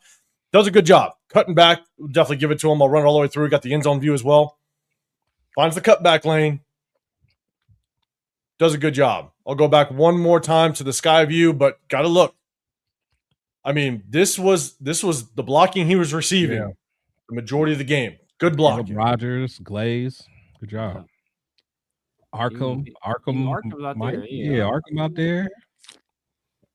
He like, I got some second unit guys. Oh, I'm about to. Now, again, one thing I noticed, you still got the starting linebackers. You got Bolton. You got Tranquil out there. Now, Chris Jones, he was more of a rotational piece, kind of going in and out, right? So he did get some play here and there, but majority of the time you did see quite a bit of backups. And that's why it actually helped out Genty see just more running lanes this game. So the question is, how well can Genty do with actual good running games? Because he is still that starting running back, number 6 overall. So we'll get the end zone view. You see you see it open up, man. You want to make sure that when the O-line does your job, Genty, you got to do yours as well. Good cutback. Definitely give it to him. Yeah. Hold on, go back one more time. Did end zone view? Yeah, I just want to see what did Besh get to his block late. Okay, so that's one thing I saw. So yeah, man, I think it's more of Besh actually trying to get out of Genty's way. You see it better here, so he's at the top of the screen. I think he's trying to get to the block, and then he sees Genty. He tries to get out of Genty's way. Man. I don't know. I don't know, man. Go hit that guy. Genty's still running, man. Yeah, let's run down the boy. Yeah. So that's Puka Nakua. I was told. Who got ragdoll? My God.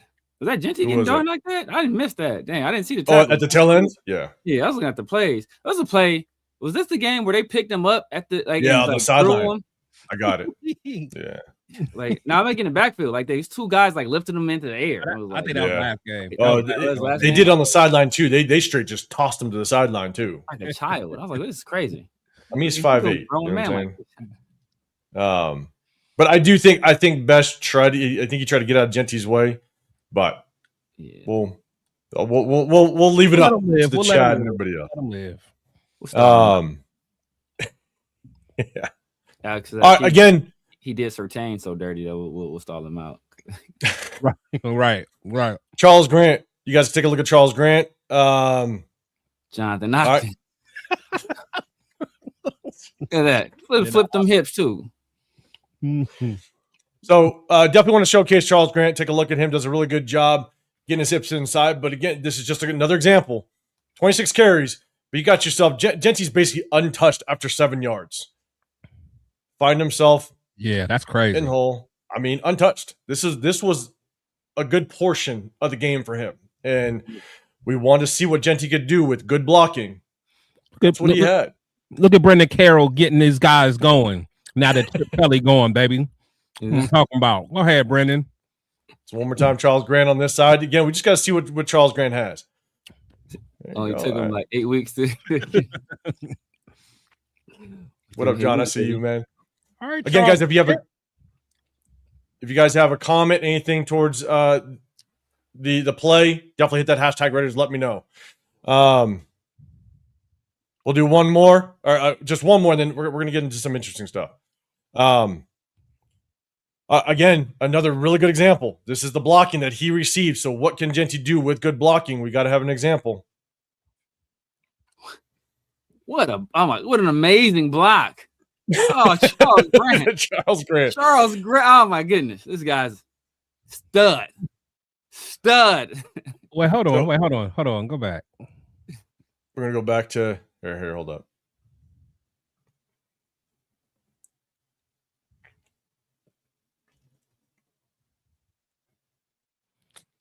I guess. Charles Grant sealing it off. Yeah. Now look, baby. Look at what the dude's lined up. He's lined up at slot corner. Like, what you want Charles to do right there? Yes, man. Dude is lined up at slot corner right now in a 3-point stance. This is what I want. I want to kind of for everybody kind of notice, and we've seen this all season long, is that Genty prefers to just put his head down, try to run people over. Yeah. Right. We didn't score any touchdowns this game. You're inside the red zone, right? You have a perfect lane to run through. You're one-on-one with the safety. Make this man miss and score a touchdown. We had to settle for a field goal on this. And so even though you have good blocking in front of you, you also have to take over the game yourself as well. Once the O-line does its job. And the end zone view, you see a better take on it. But at this point right here, you're one-on-one with the safety. Yeah, man. Make this man miss, walk your ass in the end zone. That's what we want. But you decide to just lower the helmet and run him over. That's a running back's dream. Oh, that's running back's dream. Here's the end zone view. You're running back. You'll see it. Caliber tackle of Charles Grant. You get that kind of lane. All season, Chris. All season, man. All season. Y'all better be ready. Just be ready for it. It's not going to stop. This is it. You're one-on-one. The whole. I mean, this is massive, right? You see it. You're one-on-one with 6. You're seeing that goal line. Make the move and score. But we had to settle for 3. That's because he wants to run him over. God. I'll play it all the way through.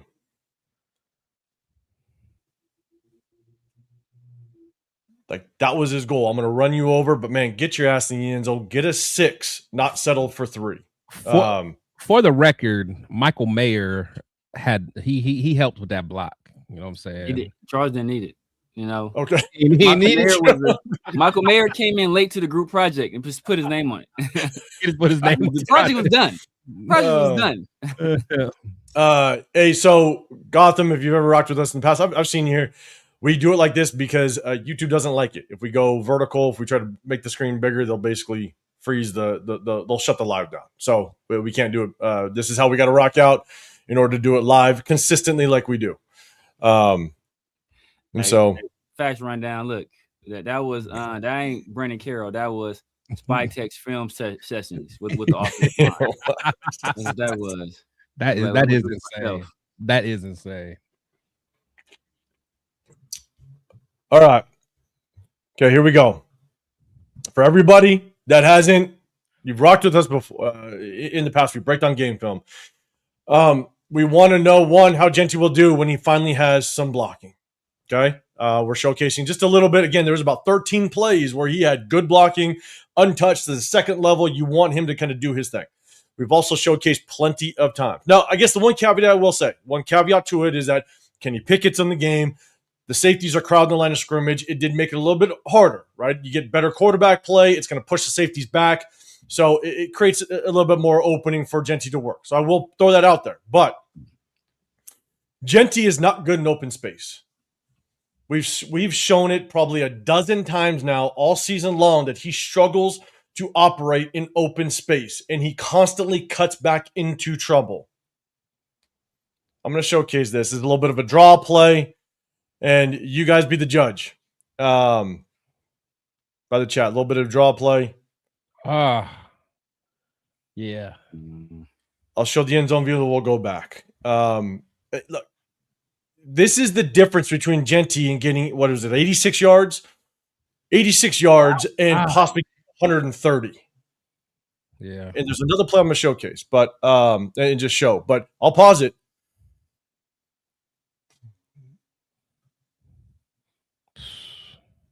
You have the sideline. What you could do, and again, this is about setting up the blockers, setting up the defenders. You can press to the inside of your left tackle, force the defenders to freeze, maybe pull down just a little bit, bang, you just bounce and take the seam. That's it. Bounce and take the seam all day long. Yeah. But you decide to cut back into the defenders. And he's got enough experience. Like you don't have the vision. This has been an issue. Is the vision that Genty has? I think he's either not adjusting well to the speed of the NFL, or He gained way too many bad habits at Boise, thinking he could just run through every single defender, and didn't allow his natural vision to take over. We'll go through one more time. But man, cut left, bang, go take it, but you want to cut back into trouble. Yeah. And Boise just probably a touchdown though. Boise probably breaks 3-4 tackles. He's like, right? It scores. For sure. You're like, oh. So it's tough to watch. I'll be honest. Now I'm going to point this one out as well. Again, did you guys do me a favor? Hit that hashtag Raiders. If you guys got a comment, I see. Let's see. Omega. I just can't imagine Bijan cutting left and taking that to an extra 10. So here's what Bijan would do.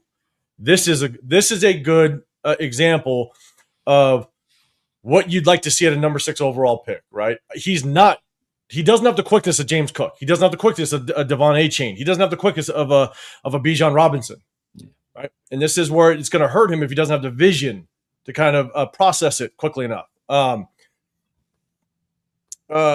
Let's see. LS, you got Genty as 55th in terms of yards carried, and clips like this show everybody why. And we've been showing it all season long. It's not just nitpicking one or two. It's all season long. Every single game he has opportunities. That means you can't critique Genty. Raider Nation will call you a hater. That is very true. Oh yeah. Very true. And just so we're very clear, you guys have heard us say it all the time, doesn't mean he can't improve. Doesn't mean that he can become better and learn in the offseason and become a better running back. We're just showing what he is showing today and what we want to see him improve on. Yeah. It's really that simple. Because when you're not a home run hitter like that, like vision is going to have to be a superpower for you. It's going to have to be, because you're not. I mean, and that's one thing that makes Josh Jacobs so good, is because he got the instincts and in the vision. Yeah. So even though he can't hit home runs all the time, he's going to get you a lot of 20-yard gains, 25-yard gains, because he can make guys miss. He just may not be able to take it to the crib. Yeah. And Reese Rock, another one. Jahmyr Gibbs, another. Very quick. Running back. So, were you gonna say something? Nah, I won't say Genty. He may have to drop some weight. He may have to drop some weight to and maybe that, he's never going to be a burner, but I think he drops some weight that might help with his quickness a little bit, because I think he's just too heavy. And, see, the only thing with that is just his running style is he wants contact. So it's like he can't afford to lose weight, honestly.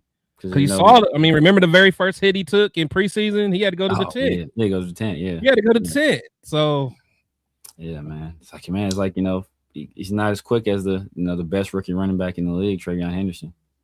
Who would have said that? Who would have said that? Money Maker said, like I said, he's got his wow moment of how fast these guys are. He will get it next year. I have faith, and look, I think we all hope that he will definitely get it. Yeah. And so, Cheeto, you're saying here's the thing: he needs work on the vision and open field cuts and movement. He does. What up, SoCal? Sometimes that's like either you got it or you don't. Yeah, that's the worry. Yeah, that's the worry. You got it, you don't. It's instinctual. You can't teach instincts. You can't teach vision. You either got it or you don't. Right. Yeah. And that's that's feel for the game. It's just. And like you said, it could be a situation he's built up so many bad habits that he can't get out of it. John, man, we're going to talk about the head coaches just right after this. Again, I only have a few more. Don't worry. We're not diving too deep into the game film. The only reason why I'm doing it is because Genty actually had good blocking this game. And the question is, what can he do with it? And so I'm showcasing some things. Now, again, to kind of go back to this one, good blocking, but Genty doesn't kind of possess the skill set to be that quick, shifty runner. And so and that's why I think he's better in the power run scheme. And so depending on who the next offensive coordinator is going to be, who's going to be running the offense, I would prefer to see Genty behind a more power based run scheme. But again, the Devon A-Chains, the Jahmyr Gibbs, the Bijans, these guys make this cut. So it's basically inside zone to the right side. And man, if he possessed the quickness and the ability to make the cut, he could work this way all the way back to the backside. And I actually just saw James Cook do it. James Cook's a good example. James Cook can make that cut to the backside. He gets himself lateral to the line of scrimmage, and then he basically has leverage on the corner and can kind of get to that outside. So it's, again, inside zone to the right side. Oh, yeah. Bounce, one more bounce. Just and with the vision, you will see that Michael Mayer actually has leverage on this on the edge player. And if Genty just kind of has the vision, you bounce this thing. I understand there is a hole there. I get it. But, God, you bounce this thing one more time.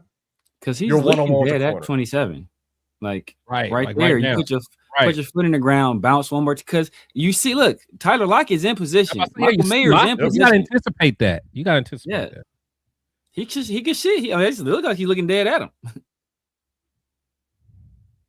And he's got the room to just bounce that one more time, because that's what the zone run scheme is, right? You continue to work your way down, and there it is. You bounce this thing one more time, you're one-on-one with that corner, and that's the matchup we want. Yeah. And as a running back in a zone scheme, that's what you want. You want that cutback lane to where you are one-on-one with the corner. You don't want the cutback lane to one-on-one with the linebacker. That's not the goal. Exactly. The cutback is one-on-one with a corner, and if they give you that cutback, you take it every single time. And unfortunately, he just doesn't possess either the instincts, the vision. Also, he just doesn't. He's not the quick type of running back to be able to get there in time. And keep in mind, if we get Kubiak, this is the kind of run scheme he's going to bring. Yeah. Yeah. You know? Yeah. Genty be doing, oh, you got me too much. Like, oh, it's just like, nah, bro, just like, don't just lower your shoulder and, think you can run over somebody. Like, oh, you got me. I'm just going to, bro, just like bounce that thing to the outside, Yeah. Like his most recent big run was essentially him doing that.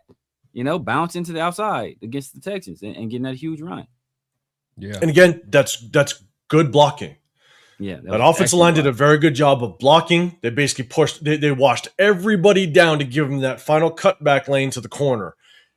And again, you one-on-one with the corner is what we want all day, every day. Yeah.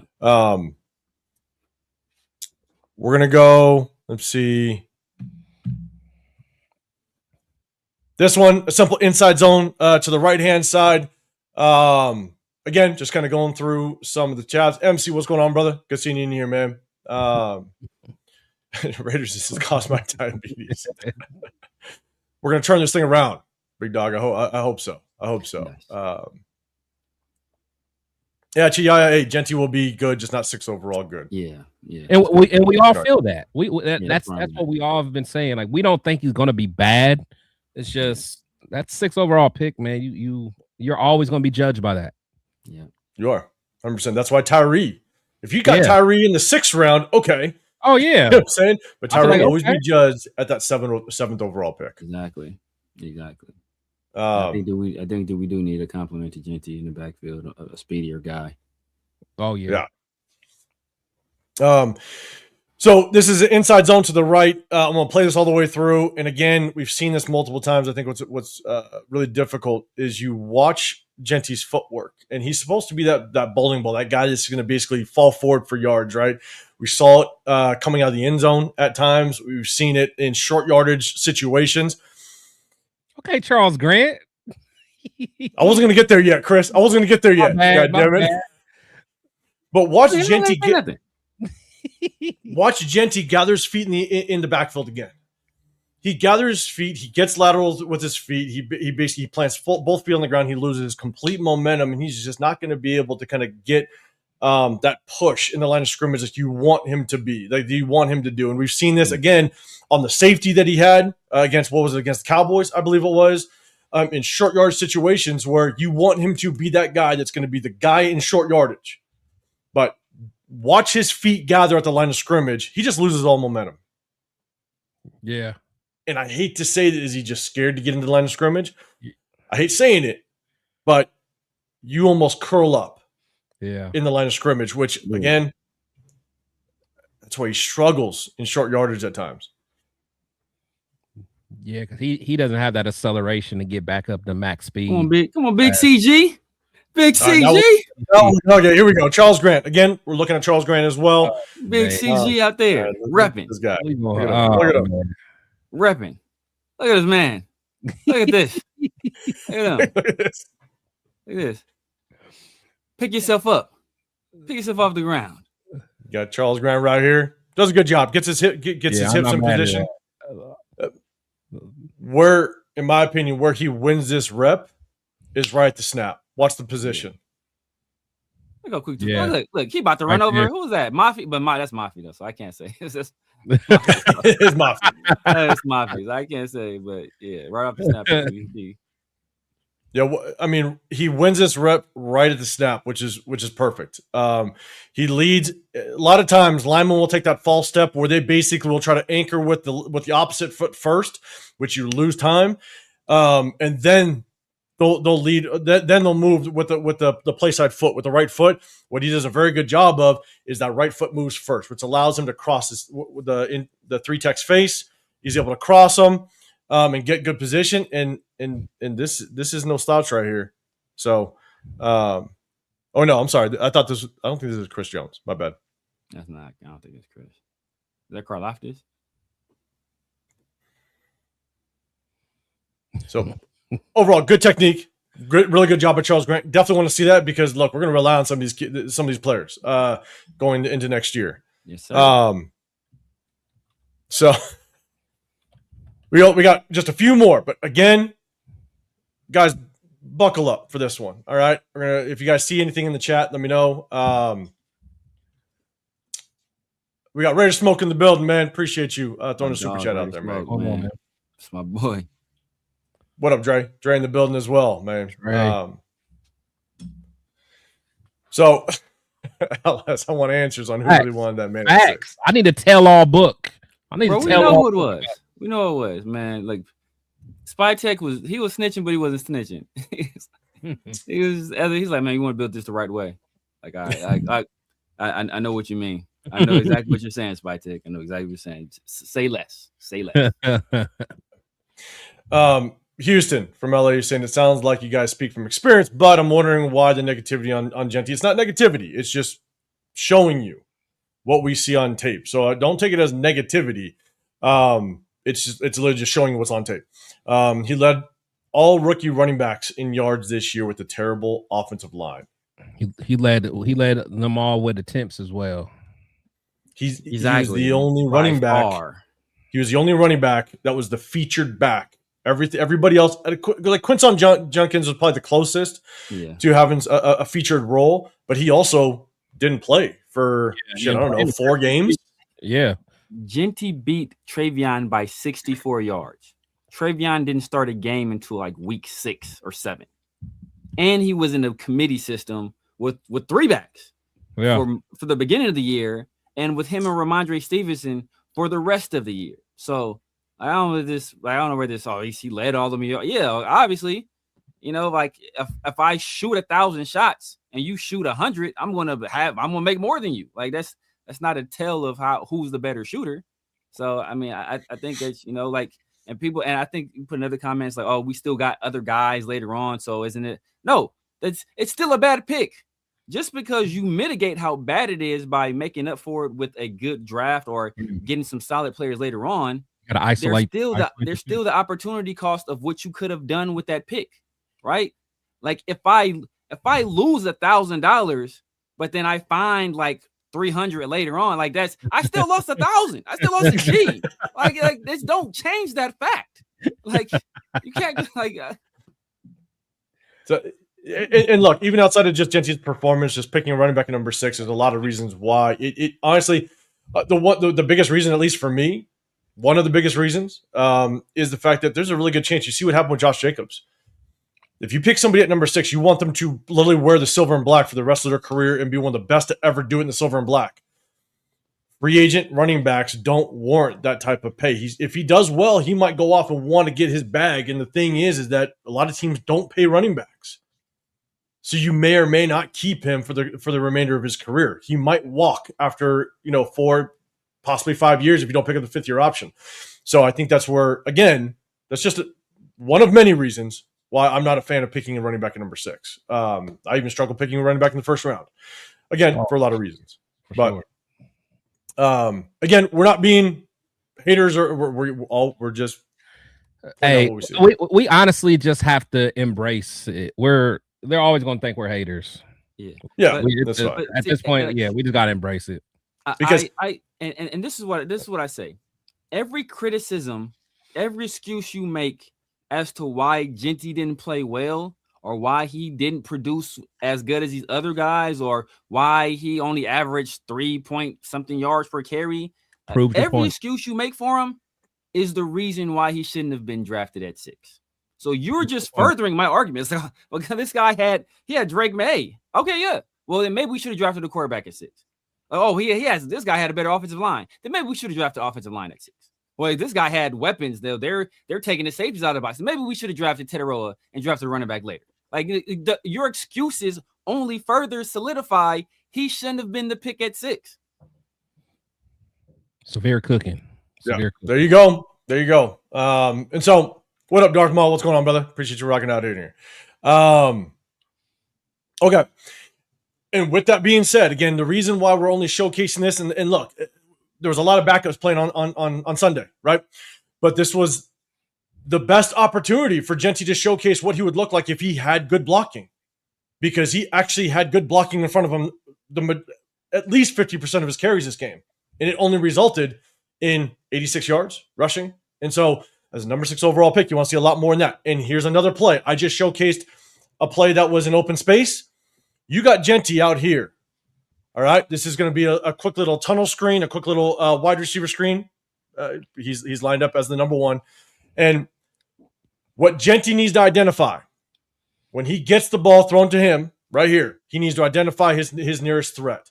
He's got to have the vision to catch. He's got to see the ball, but he also has to see where the defender is playing his lead blocker here. And I want you guys, we're going to run this all the way through. This is Genty's opportunity. He went inside, didn't he? I think this one he went inside. We're going to watch it. If I remember right. Yeah. I'll show the end zone view as well. You need to catch the ball with your vision still understanding where the defender's leverage is, right? And you got to make sure that you take that seam away from the nearest threat. So I'm going to go ahead and pause it. All right, right now, the corner's backed up. The corner's playing off. That's perfectly fine. So you know this is the only matchup you're concerned with. If this guy goes out, then you're going to go in. If this guy commits inside, you're going to go out. So you have to have that vision at the same time through the catch. And so, again, if you want to be an elite running back, if you want to be that threat, this is what you have to possess. And so at the catch, he hesitates. He actually goes inside just slightly. And when you go in zone view, you got the sideline. It's instant. I'll pause it. Bang. Yeah. It's the sideline.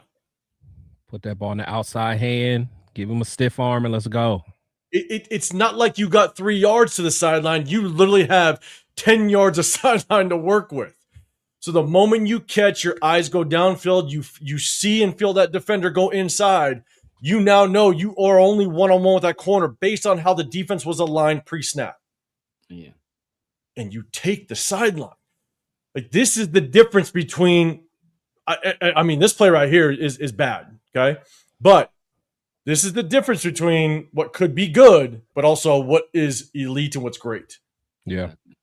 The James Cooks, the Bijan Robinsons, the Christian McCaffreys, those guys, they're planting, they're going outside right out the box. Yeah. And this is the problem we've had all season. Again, hopefully Genty learns. Hopefully he can improve in the offseason.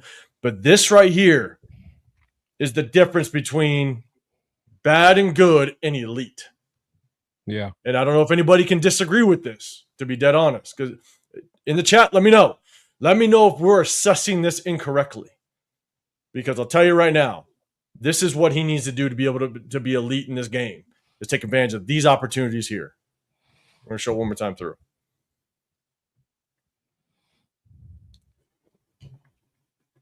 You just... Oh, man. D. Hurth. I've heard that. Trent Richardson had a better rookie year than Ashton Genty Facts. with less games. Yeah. So we got just one more. Hold on. And look, and they traded him for a first round pick to the Colts. So they was able to did. recoup. They was able to recoup did. resources on him. Sure did. So this is a little bit of a power run blocking. Again, showcasing good blocking for Genty. Good blocking. You got it. Yeah, man, you can't. Okay, you're one-on-one, but good. Broke the tackle. He ran through the guy. Great. But here's the thing, is this is the habit that Genty has. He wants to just run people over. And this is why, even when he has good blocking, I think this is what we're going to see. We're not going to see this great elite running back, but he could be consistent. Yeah, He might have a good average. He might eclipse that 100-yard. Once we get a good offensive line, he might find himself getting, 110 yards, 115.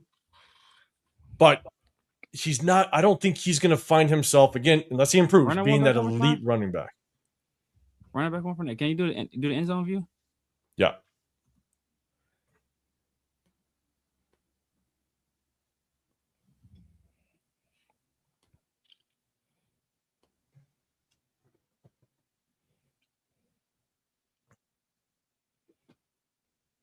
I just want to see my guy. I just want to see my guy. Hey, Trent Williams Grant. I just want to see my guy one-on-one. You know, one-on-one. Hey, Besh did his thing too. Besh did his Besh did his thing too. Yeah, He did a good job. Right. I mean, you can't ask for better blocking for. That's very good blocking. And don't get me wrong, it's a good run by Genty. Don't get me wrong, but it is. Yeah, it is a good run. Yeah. The thing is that what we've seen all season long is that he prefers to basically run somebody over as opposed to make a move and try to be that home run hitter. And I think this is what we're going to continue to see, unfortunately, but again, hopefully we improve on it. I see Jonathan Studios in the building. All right, hold on. LS Trent Richardson, 950 yards, 11 TDs, and the 3.1 per clip in his rookie year. I don't even know how good his offensive line was. Bad. Because he was what? He was drafted with like 5th overall or something, or something like that, or 3rd overall. So yeah, I mean, Browns, they always have a bad line, and he did that in 15 games. So Jonathan, you're assessing it incorrectly. If 76 had blocked somebody, Genty had 5 lanes to rip yards, but because the right guard blocked nobody, Genty had to stutter to try to get. I think you're talking about maybe the one where he stopped his feet. Probably. That's what I'm guessing. Okay, that's fine. I'm pointing it out because we've seen it in the past multiple times, where when he gets into basically a pile of trouble, he stops his feet. We saw it with the safety, and it sucks because I didn't have a great angle, but then I sent an angle to Chris and Severe showing it literally directly from the back of the end zone, and it looked horrible. It did. He saw a defender coming. He stopped his feet in the end zone, and that was the safety. It was bad. So that's the only reason why I'm showing that, is because we've seen it multiple times now, where he stops his feet in the backfield and he stops his momentum. Yes, Severe. Let them know, Dre. Let these people know. On an island. This is Grant Island. Here we go, man. Grant Island. Let these people know. Henceforth, it's what we call it. It's gonna be a long off season, bro. Cooking. This is the last one. This is the last one. Severe. This man is cooking like a Missouri barbecue pit. This man is cooking. But again, for Genty, there's a good bounce outside. We showed a good run previous, but again, this is probably the best example we could get with Genty getting some good blocking in front of him fairly consistently throughout the entire game. And so this is the last play. This is Genty. It's good bounce outside. Way to make a man miss. And so I'll take that, right? You see the cutback. Again, make a man miss. I already know what Severe looking at. Bruh. I know. I already know Severe. I know. This guy. Somebody check the criminal record of this 97 fella. He's not even Grant got this dude in handcuffs. Grant got this. He had to have some felonies because Grant got this man in handcuffs. Look at that. Locked up. It's a wrap. I ain't looking at Genty. I ain't worried about that. I ain't worried about Genty. Oh man. I like That's that. I like that funny. move. That's a nice move. That's what I want to see. That was a nice move by Genty right there. That's what I Yeah, want to we'll give him his flowers whenever he has it. 100%. Yeah, that's what you want to see. Make a guy miss and get some extra yardage. Don't don't just he got me. Oh, see, bam. Oh, that's Tyler Lockett getting a little close there. Could have got a penalty, but nice move. Nice move. Get outside, man. Yeah, I sure ain't. It's okay. You already know, bro. I ain't right. I'm watching the future. The future. We're going to have to get a DNA test. Trent Williams, bro, come on down. Is this your son? Is this your kid? Your son? We getting Mario on the line. Gotham, are you pointing back to what was that, week 2 when Genty broke Derwin James' ankle? Talking about the spin move. That was week 2 though, right? Yeah, it was week 2. Yeah, so you're going all the way back to week 2. We're at that game. You're pointing back to all the way to week 2, where you want to show an example. Yeah. Trust me, we've shown there have been good plays. Genty, it's not that he's shown some good plays, and we've shown it. We show but that is carry. Few and far between. That play, we went over that play. It's few and far between. There's more bad than there is good with Genty. And again, yes, bad offensive line. Yeah. But when Genty has opportunity, when he's in open space, he doesn't take advantage of it. Point blank, period. We showcased it plenty. See, but that's what people will do will say, oh, you can't judge him off of this play, or you can't judge him off of that, because it is. But that one play where Genty made a spin move, that's who Genty is. Like the other 87 plays be damned. Did you see that time that he made that move on that guy? That one time, that's him. That's who he no, bro, it don't work like that. You are what you consistently do. Yeah. And he consistently doesn't make people miss. Can he improve on that? He's a rookie. I'm assuming he can improve. I'm hoping he can improve. You get Charles Grant in this corner, now you're cooking. We're done. We're done. We're done. Man. Get this. No more game film. All right, let's talk about coaches, man. We're gonna talk about coaches. All right, guys. Hey, that's the end of it. That's the end of this season's game film. Again, didn't showcase a lot. The only reason why I put it up down there because of the fact that Genty did have some really good, some good blocking this game, and wanted to kind of see what could he do with it. We showed some bad, all right, but there was some good. So we'll see just kind of how he improves as time goes on. Yes, Dixon. We're moving on. Now what's great is we can break down some game film of some prospects as well as some free agents, so that's going to be fun as well. So we'll definitely break that thing down. Appreciate everybody. Double tap that screen. Hit that like button. We definitely appreciate everybody. We're going to talk about some head coaches. Let's talk about some head coaches. Brandon, oh, my God. I forgot about that. Ellis, is it better? It's a better line than we had, but Richardson also saw more stacked boxes due to Whedon being the starting at quarterback. Oh, yeah, Whedon, dang, and Josh Gordon being the leading receiver at 800 yards. Yeah, he brought up who the Browns' offensive line was. They actually were pretty decent because they had Joe Thomas and Alex Mack and Schwartz. They had a couple guys. Yeah. All right. Okay. Appreciate everybody. Double tap that screen. Hit that sub button if you want to get included in the chat because we're going to talk about coaches. All right. So we're going to bring up we're going to focus on all the coaches that have been tied to interviews so far, but then we're going to end it off with obviously a coach that was released yesterday and everybody's talking about him. So, but the first one that we're going to start out with is Patrick Graham. All right, Patrick Graham is now being tied. Obviously, I think we're going to be all the coaches in the building. Who knows what Deuce Gruden? But everybody in the building is going to be obviously, I think, let go. I think Patrick Graham is going to be out the building. There's no reason why he'd stay, especially with the Robert Saleh reports. But everybody, let me know what your thoughts on Patrick Graham. You happy that he's out the building? Do you think that he's going to get a DC job somewhere else? Chat, let me know. Hit that hashtag Raiders. We'll definitely try to pull it up. But Chris, I'll throw it to you first, man. Thoughts on just Patrick Graham? Him leaving the building. Do you think he's going to get another DC job? What's your thoughts? To be honest, yeah, I mean he is leaving for sure. I think he probably wishes he would have left last year. He had I know he had some head coaching interviews, but I'm sure they were just kind of going through the motions with that. But I respect PG. I'm not one of those guys that thinks that he's like salute to my boy Turf. He thinks that PG will be a head coach one day. I don't see it. I think he's a respectable head coach, you know, but I don't think he'll ever be top tier. You know, I wish him well. To be honest, if he does get another head coach, if he does get another defensive coach or defensive coordinator opportunity this year, it'll probably be based on just a relationship he has with somebody, you know, just someone that he's worked with in the past. But I can't see him being a hot name of, you know, someone that a coach want to bring in, especially a rookie coach. Yeah, Severe thoughts on Patrick Graham? I mean, I actually like Patrick Graham. You know, I just think he's been in an unfortunate spot. You know, he should have probably left, you know, a long time ago, because coming off of the job he did with the Giants. 'Cause remember, he was with the Dolphins as a defensive coordinator. Then obviously everything happened there with them, and then he goes to the Giants and joins Joe Judge, and he's the defensive coordinator there. And then obviously Joe Judge gets fired, and they hire Brian Daboll.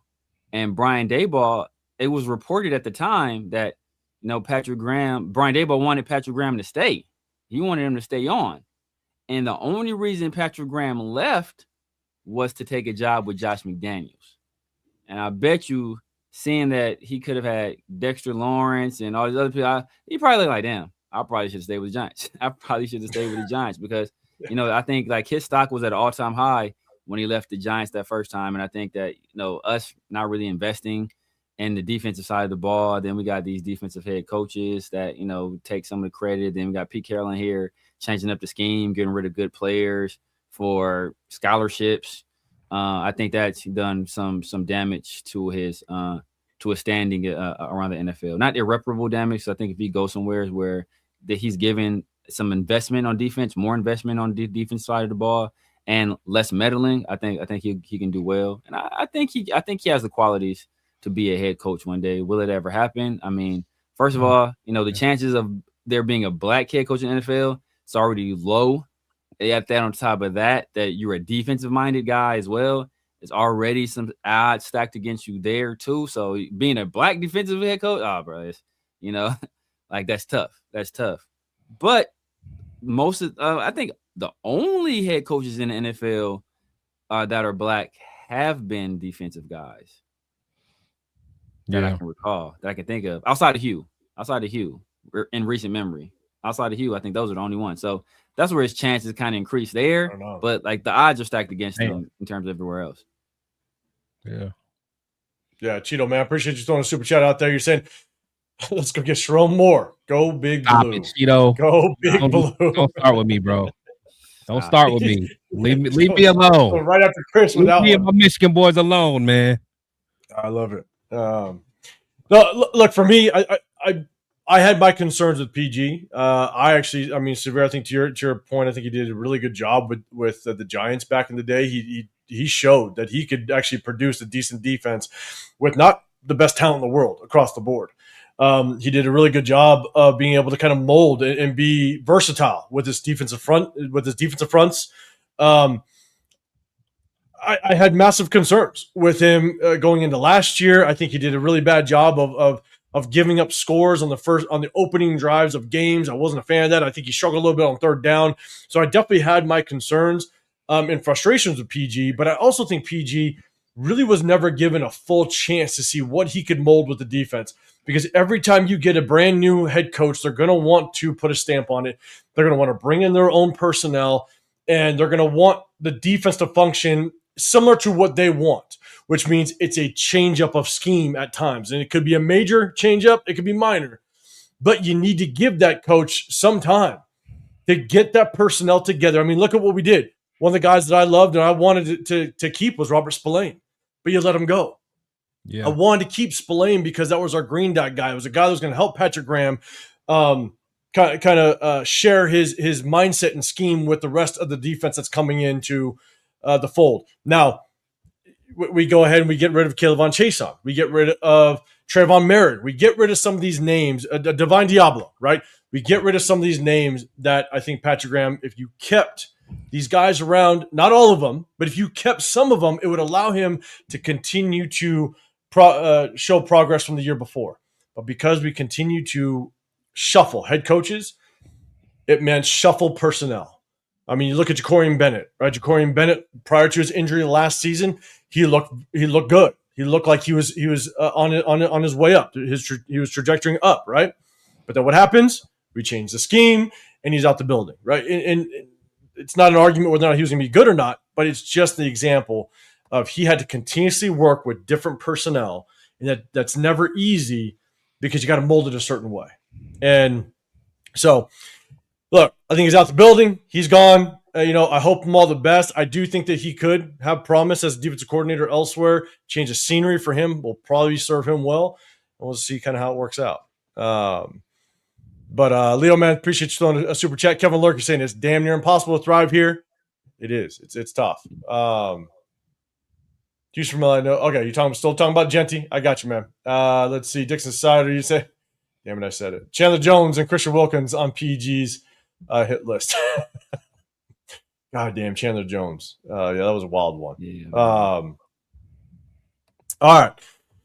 Let's see. All right, let's do this. We're talking about PG. We definitely want to get into the other coaches. Again, we're just going to talk about the coaches that are basically linked to us. That we got one at the tail end.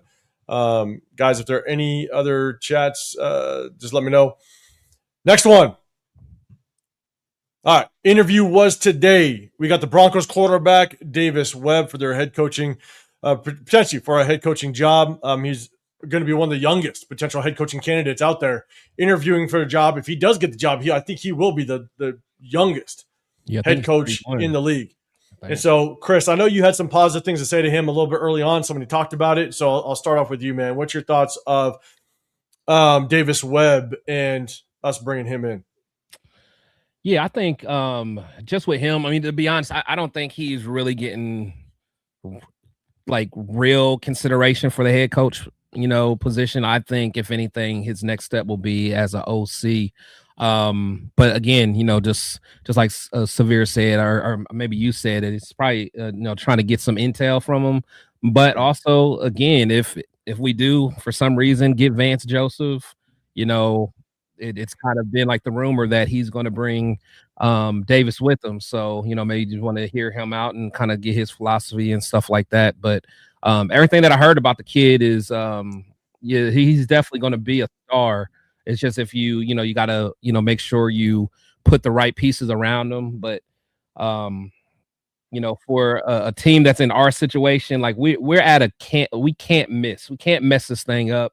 So like being risky. I mean, I think getting him is a risky move as far as a head coach candidate. And I just don't think we can afford that risk. But I do think from everything I'm hearing from him, he'll be a name to reckon with, in the future, probably in the next, 4 or 5 years. Yeah. Severe, any thoughts on Davis Webb in chat? Let me know as well. If you guys have any thoughts on him being interviewed today. Yeah, much like Chris was saying, as soon as I heard about it and I heard we had the Vance Joseph interview as well, we were going to have, it seemed like that's a situation where it could be, Vance Joseph, if we elect to hire him as head coach, Webb will come in as his offensive coordinator. Those guys have a relationship together. So that's what makes the most sense to me. Going straight from position coach, even if it is a QB coach, to not even being a coordinator at all. Right. And to head coach, like that's a lot of pressure. And I don't think he's quite yet ready for that. So I think the obvious next step would be offensive coordinator, and I think that will make the most sense for him. But that being said, like I'm not a fan of Bo Nix. I don't, I know you like Bo Nix. I don't think Bo Nix is good. I think so. I don't like. I'm not like I'm like saying he's did some admirable job developing Bo Nix. I don't think he's good. I don't think he's gotten better. To be honest with you, so I think he's low-key regressed in some aspects. So. I don't know what would be his claim to fame there. And so there's I guess some talk about Bo Nix, and here's my thing with Bo Nix is what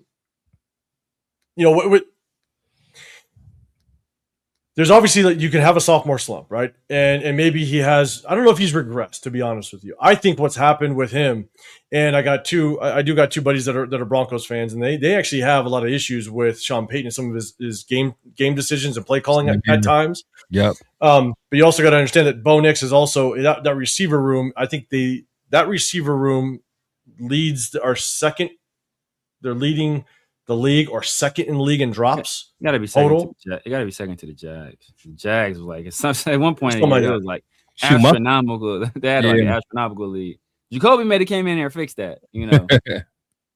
But my thing with Bo Nix is that I think the quarterback play as a whole, you got like your top three guys, right? Your top three, like the Matthew Staffords are always going to be up there. But even with the quarterback play, you can look at what Bo Nix has done. And I mean, he's basically top 10 in almost every statistic. But I think the quarterback play as a whole is just up and down because I think defenses have done a really good job of understanding how to scheme against offenses now. And a lot of offenses are now becoming very balanced. And so, you know, you look at even like Josh Allen's numbers, right? Josh Allen, his numbers fluctuate up and down. And I think Bo Nix, for myself, yes. I mean, you know, I was high on Bo Nix, but it was high on Bo Nix compared to whether it was Michael Penix or Bo Nix. And I just leaned Bo Nix. Did I think Bo Nix was going to be a Super Bowl winning quarterback? No, but I think Bo Nix could be a playoff quarterback. And that's why I wanted us to potentially get him. But with my take on this guy, again, I think it's just intel. I think it's intel. Now, you go back and look at where he's played, the coaches that he's played under, and the ties that he has to some names. He's got good ties. Yeah, he's definitely been coached by some good names. But unfortunately, I think this is his first stint in the NFL as a coach. And for me, it just smells of not ready. Intel. Yeah, it just smells of intel. So, you know, I think what's really good is that, you know, you bring in guys like that, you get the intel, but, you know, with JohnSpytek being such a young GM, bringing as many guys as possible to interview, so it helps you with the interview process on the guys that you really want or are really interested in. You know, when you ask questions and the feedback that they give you might drum up additional questions that you know you now want to target for the guys that you really want to bring in here. So, right. Again, I think it's just kind of intel, and we'll see just kind of how that works. Let's see. What up, Eric? Raiders, what's going on, man? Appreciate you rocking up in here. Leo, you're saying I'm putting a call in to Coach AP. Let's run it back and give him his QB. Damn it. All he wanted was his QB, man. That's all he wanted, man. And his running back. Yeah. He got Genty now. You know, I don't know how he feels about that. I see Slam and Jamie. What's going on, brother? I see you in here. Appreciate you popping in. LS, you're saying if we hire Vance Joseph, I might go camping and pitch my tent on the fruit. Oh man. Red Loso in the building as well. What's going on, brother? Appreciate you rocking with her. You said I'm okay with hiring Davis Webb as head coach if we don't get Kubiak. Man, that would be. I'm not saying that's your second, but man, that's risky, man. He's young, man. He's so young. So all right, so that's the first interview. That was today. Let's go to the next one, guys. Let me know. Next, we're going Vance Joseph, obviously the defensive coordinator over at the Broncos, and so we'll break this thing down as well. At the very end of this, there's some odds on what coach is going to go to what team, and I'm going to show you guys the odds. We'll agree and disagree if that's a likely landing spot for that coach. And look, there's a coach being tied to us that has basically the biggest percentage. So we'll definitely take a look at that. So Vance Joseph, Severe, I'll throw it to you first this time. Thoughts on Vance Joseph, kind of bringing him into the building. Vance Joseph. Here we go. What can I say about Vance Joseph that hasn't already been said? No. Vance Joseph, man, I think I compared hiring Pete Carroll to getting the PlayStation 2 for Christmas. You know, like Vance Joseph, like it's the same level of excitement I would have. Like, I mean, I wouldn't. That doesn't like Vance Joseph isn't about to be like come out and buy Raiders tickets to see Vance Joseph. Right. I mean, like doesn't. like, you know, that this marketing is gonna have a fit. Like, but like, I don't know. I mean, I just don't think he's head coach material. I think he's a fine coordinator. I think he's a good coordinator. I think he will remain a good coordinator wherever he goes. I think he will be a good coordinator. I don't think he's a head coach. I just don't think he's a head coach. And you know, after we just got done with Peak, I think we need an infusion of excitement into this organization. You know, something that's going to get the players bought in immediately, get them excited, get the fan base bought in immediately, get the fan base excited. And I think it's a tough sell to say, you know, you're bringing over Vance Joseph as your head coach and possibly, you know, a 30-year-old Davis Webb to be the offensive coordinator. Like, I think that's a tough sell. Yeah, I got a quick answer. It's like, look, you're getting some more intel. He's a very respectable coach, and so you definitely want to be able to kind of just get some of the feedback that he might be able to provide. Again, it's another opportunity to interview a former head coach. Spytek can kind of just honestly brush up just on what type of questions he needs to ask. But at the end of the day, I hope it's not Vance Joseph. He is nowhere near on my list, and so that would be my take on it. Chris, your thoughts? Yeah, that's when I think about him. You know, again, he's the defensive minded, tough guy, gonna, you know, physical, but you know, he's not going to, you know, get a fan base excited. Again, this is such an important season, you know, off season for us.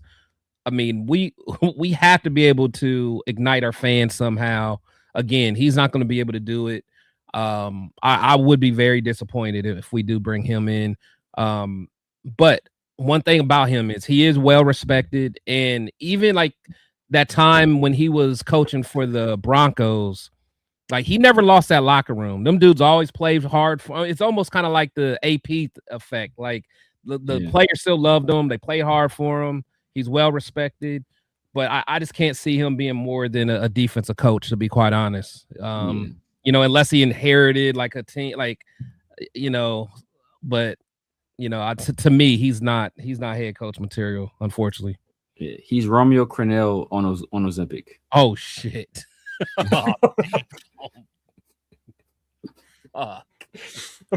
Severe's got him written down. That's what he was just waiting. He's waiting. Poor guy. I'm too cold. I'm too cold. Yeah, no to Vance. You got LS on Ozempic. It's insane. That is absolutely insane. I'm resigned to the fact that whoever they hire is likely to piss me off. Hey, don't put that out there. We're gonna be okay.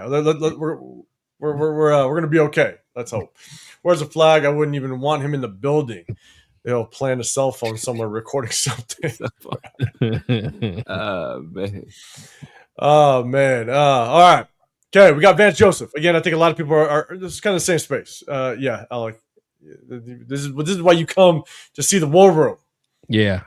Because you just wait for Severe to drop them bars down. All right, Vance Joseph. All right, next one. I've already seen it. Matt Nagy. All right, chat. Let me know your thoughts on Matt Nagy. Severe, you go first. What's your thoughts? Yeah, man. That's another guy. Like he's reached. Like, hey, come on, what are we doing here, man? Come on, what are we doing here? And Matt Nagy, like, look at him. Just look at him. Just look at him, man. You know, like.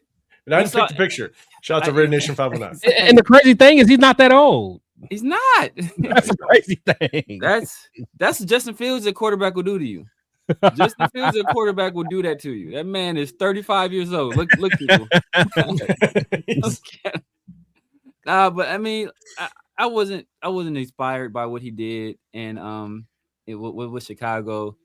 Obviously, the Chiefs have had a lot of success, but Andy Reid is an offensive-minded head coach, so it's hard to say how much Matt Nagy really does on a day-to-day basis. Right. So, you know, I just don't think he has it, man. I just don't think he has it, and this is not the spot where I want. And another thing is that the Chiefs' offenses these past few years haven't been that great. So whatever he is contributing or not contributing, he needs to focus on getting them together. because they've been carried for the most part by Pat Mahomes late and playing good defense. So that's another guy that doesn't inspire confidence. And that's, I think that's kind of to the point where it's really is it's tough, because I think offenses nowadays they've had trouble. They've had trouble trying to identify how these defenses have been adjusting over the last 3 to 4 years. And you see it in Andy Reid, right? And so there's only been kind of a select few offensive coordinators and quarterbacks that have been able to consistently kind of move the ball, put up points on a more consistent level. And you kind of see that issue with Andy Reid right now. Obviously, they have a lot of injuries. They've had a ton of injuries over the last couple of years. But offenses are struggling to kind of dissect these defenses, just kind of how they've been adjusting over the last few years. Red or white, you already answering it. You got 1 Kubiak, 2 LaFleur, 3 Harbaugh. We're gonna talk about one of those. We got 2 of them. We got 2 of them. We got no 2 Dracula. That's wild. That's wild. For me, all I'm seeing is a trend. I'm seeing a trend. We got a Broncos coach. We got 2 Broncos coaches. We got a Chiefs coach. All right. So I think we're just getting intel at this point. I think that's what we're doing. And I hope that is the strategy, because we got a couple more interesting names kind of moving along. And so I think for the most part, everybody is basically saying no to Nagy. And look, makes sense. It makes sense. Now let's go to the next one. Dre, you're saying no. Vienna sausage is straight from the can. Who said that? Is that Jesus Christ? That is wild. No one, Matt Nagy. All right, guys, we're gonna go to this one. Everybody, let me know. Let's see. Oh, we got what's going on, Spicy? Appreciate you popping in, you guys. Make sure you guys go over to Spicy's channel. Say what's up to her. Show some love over there. You guys always go, I think, live on Mondays. Definitely tap in with her and her lives. Appreciate you rocking with us. Damn it. Here we go. Here's the next one. Chat, let me know. On Friday, Clint Kubiak is going to be in the building to interview. So chat, let me know. Do you like Clint Kubiak? Is he one of the guys on your list? Chris, let me know. What's your thoughts on Clint Kubiak? There is definitely one more head coach we're going to talk about, but what's your thoughts on Clint Kubiak? Yeah, I mean, I think he's kind of the name that a lot of Raider Nation, is kind of excited about. Again, a good offensive mind, but again, I'm worried about getting it right. I just don't think he's the right guy. Especially if we get a young quarterback. Most of his experience has been, and his success has been with veteran quarterbacks. Guys, it's been there, can process the game, have seen it all before. He had a little bit of success with Brock Purdy, but and plus, I don't know if Kubiak would want anything to do with the Raiders, just, with his family ties and all that stuff. Like, he's been around long enough to kind of understand, what's a good situation, what's not a good situation, putting yourself in a position where you're a rookie coach, going to the Raiders. Do I want to start my head coaching career in a situation like this? He may not even be interested, but we'll see. But I know a lot of people are excited about him, but he's not first on my list for sure. No, there are people that definitely like him. Dixon, you for the love of God, yes. LM, you like Kubiak. Chia, you're saying yes. Cheeto, you're saying it's interviewing via Zoom. I do think it's just because he's obviously preparing. So yeah, I think it is. I think that's all they can do. I think. Yeah, I want to say. And then if they go to the championship game I think they get that bye week again. So I think they can interview again around that time. They get the championship game in person, I believe, was the rule. Slam and Sammy, you're basically saying he's fine. I'd rather have him as a coordinator than a head coach, though. Is Clinton bringing Gary to play quarterback? It's good, and look, it's a really good point. Obviously, with his dad, you just don't know what type of feeling he's going to have. That's why I think the Ravens job. I'm afraid. I'm afraid that the Ravens might swoop him up because of the history there, but we'll see. So, Severe, any thoughts, Clint Kubiak? I like Clint Kubiak. I wouldn't be upset about it if he were the guy, but he's not the top of my list. Like yeah, I like the job he's done in Seattle. But you know, Seattle they have such a good foundation, and especially defensively that you know that does a lot for them there. We see what he did with the Saints, where he was a hot name that year, and he got to the Saints in a weak division. You know, with the veteran quarterback that had talent with weapons, you got Kamara and Taysom Hill and Chris Olave and Rashid Shaheed, and they were supposed to be a lock. They were supposed to be a lock to maybe even go to run away with the division. Yeah, supposed to run with the division, and I don't think he finished the year. I don't think he finished the year. And then after he got fired, the interim, the special teams coordinator took over, ironically, Rich Bisaccia style, and they actually rattled off a few impressive wins. Yeah. So like that concerns me because you had everything at your fingertips, and a defensive head coach that wasn't going to be meddling in what you do, and you know you had you came out like gangbusters. Like I think you dropped 40 on the Cowboys week 1, I want to say, and then the second week he did it again. I think he dropped another 40 piece, and then it was all downhill from there. Like they figured him out like that. And so that tenure there worries me. And that tenure there worries me more because a lot of people point to like I like LaFleur. A lot of people like to point to LaFleur's Jets years, but you know, with LaFleur was in a much worse situation with the Jets than Kubiak was with the Saints. And yet and still, Robert Saleh, who was one of the best defensive coordinators in the league, didn't want LaFleur to leave. That was a management decision because they were trying to salvage the Zach Wilson pick. So, like, I like Kubiak, but like I said, he's not my top choice.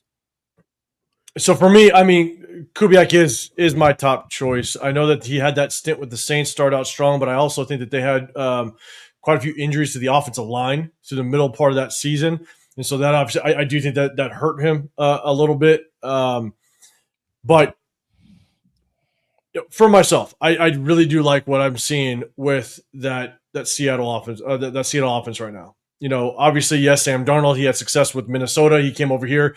He's at least continuing that success, which I really like. I love the experience that he has, like Matt LaFleur. You know, they both have very, very extensive experience in the NFL, dating back to like 2013. And they've been through enough systems where they've seen it done. Whether good or bad, they have the experience amongst a lot of these other possible top names. That's why I'm not a big fan of Joe Brady right now. Joe Brady, I don't think has enough experience to just jump in and take the reins as a head coach. I don't like the experience that he has. I think he's only been in the NFL for, I think, 4 seasons so far. And so, you know, we know what Clint Kubiak can do with an offense. He's showing it with Seattle. And it's not like Seattle has all the weapons in the world. They got Jackson Smith and Jigba. They don't have much of additional receiver core around them.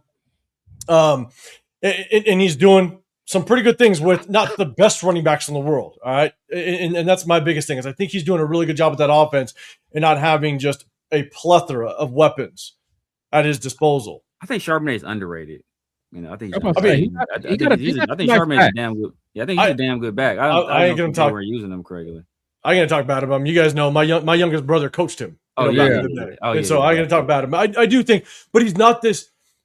I don't want to say he's underrated. You know, he's not like this explosive back that you're going to lean on, right? Yeah. So he's going to be able to give you a balanced running game potentially. But then they got from Michigan State. They got what's his face? Kenneth Walker. Kenneth Walker. Yeah, and he's a good running back. Don't get me wrong. Yeah. But it's not like he's got these top 10 weapons outside of JCN that he's going to be able to kind of work with. And I think what he's doing is he's showing that he can produce a good offense, which I really like. But I will say in the same breath, it's a risk. He's never been a head coach, so I understand the risk. But I also understand that if it works, you got you, and we do get a quarterback, you got yourself the tandem for years on end. And that's what I'm willing to bank on. That's true. But I will not disagree with anybody that says it is 100% a risk. And I get that. I'm 100% with you. But Clint Kubiak, in my opinion, he is at least at the top of my list. What up, Nate? What's going on, brother? Good seeing you. I appreciate you popping up in here. Guys, make sure you guys go hit up Nate's channel as well. Man, he goes live with the guys with the Raider Connection as well as Coast to Coast with Jeff. Definitely check out Nate over there, man. Appreciate you popping in here. Okay. And so we're going to go to the next one. We're going to go to the very last one. But Eric, you're saying, would you guys entertain Lamar Jackson? Chris, what's your thoughts real quick on Lamar Jackson? I mean, I wouldn't mind Lamar, but I wouldn't want to pay what it's going to cost for Lamar. You know, more than likely they're going to want a lot. So I'm cool on that. I like Lamar a lot, but nah. Severe thoughts? Yeah, same deal. It's gonna take too much to get Lamar over here. And one of the benefits that one of the benefits that people have been touting of having a rookie quarterback is having a guy that's talented on that rookie deal. So you immediately eliminate that by giving up resources and cap space to bring on Lamar Jackson. And we're not a team that's like just a quarterback away. Right. We're not the Rams when they traded for Matt Stafford, Right. What's going on? When are you saying, knowing our luck, we'll end up with the first time head coach OC that is terrible, complete opposite of the Bears hire. Don't put that out there, Bueno. Jesus Christ.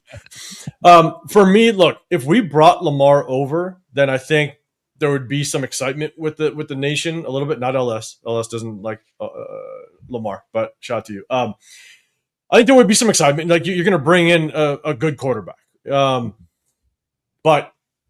to me, that tells me then you're trading Max. You're getting rid of Max right away because you need to get as much draft capital as possible because you're gonna take that cap hit, and at that point, you better be damn good at drafting.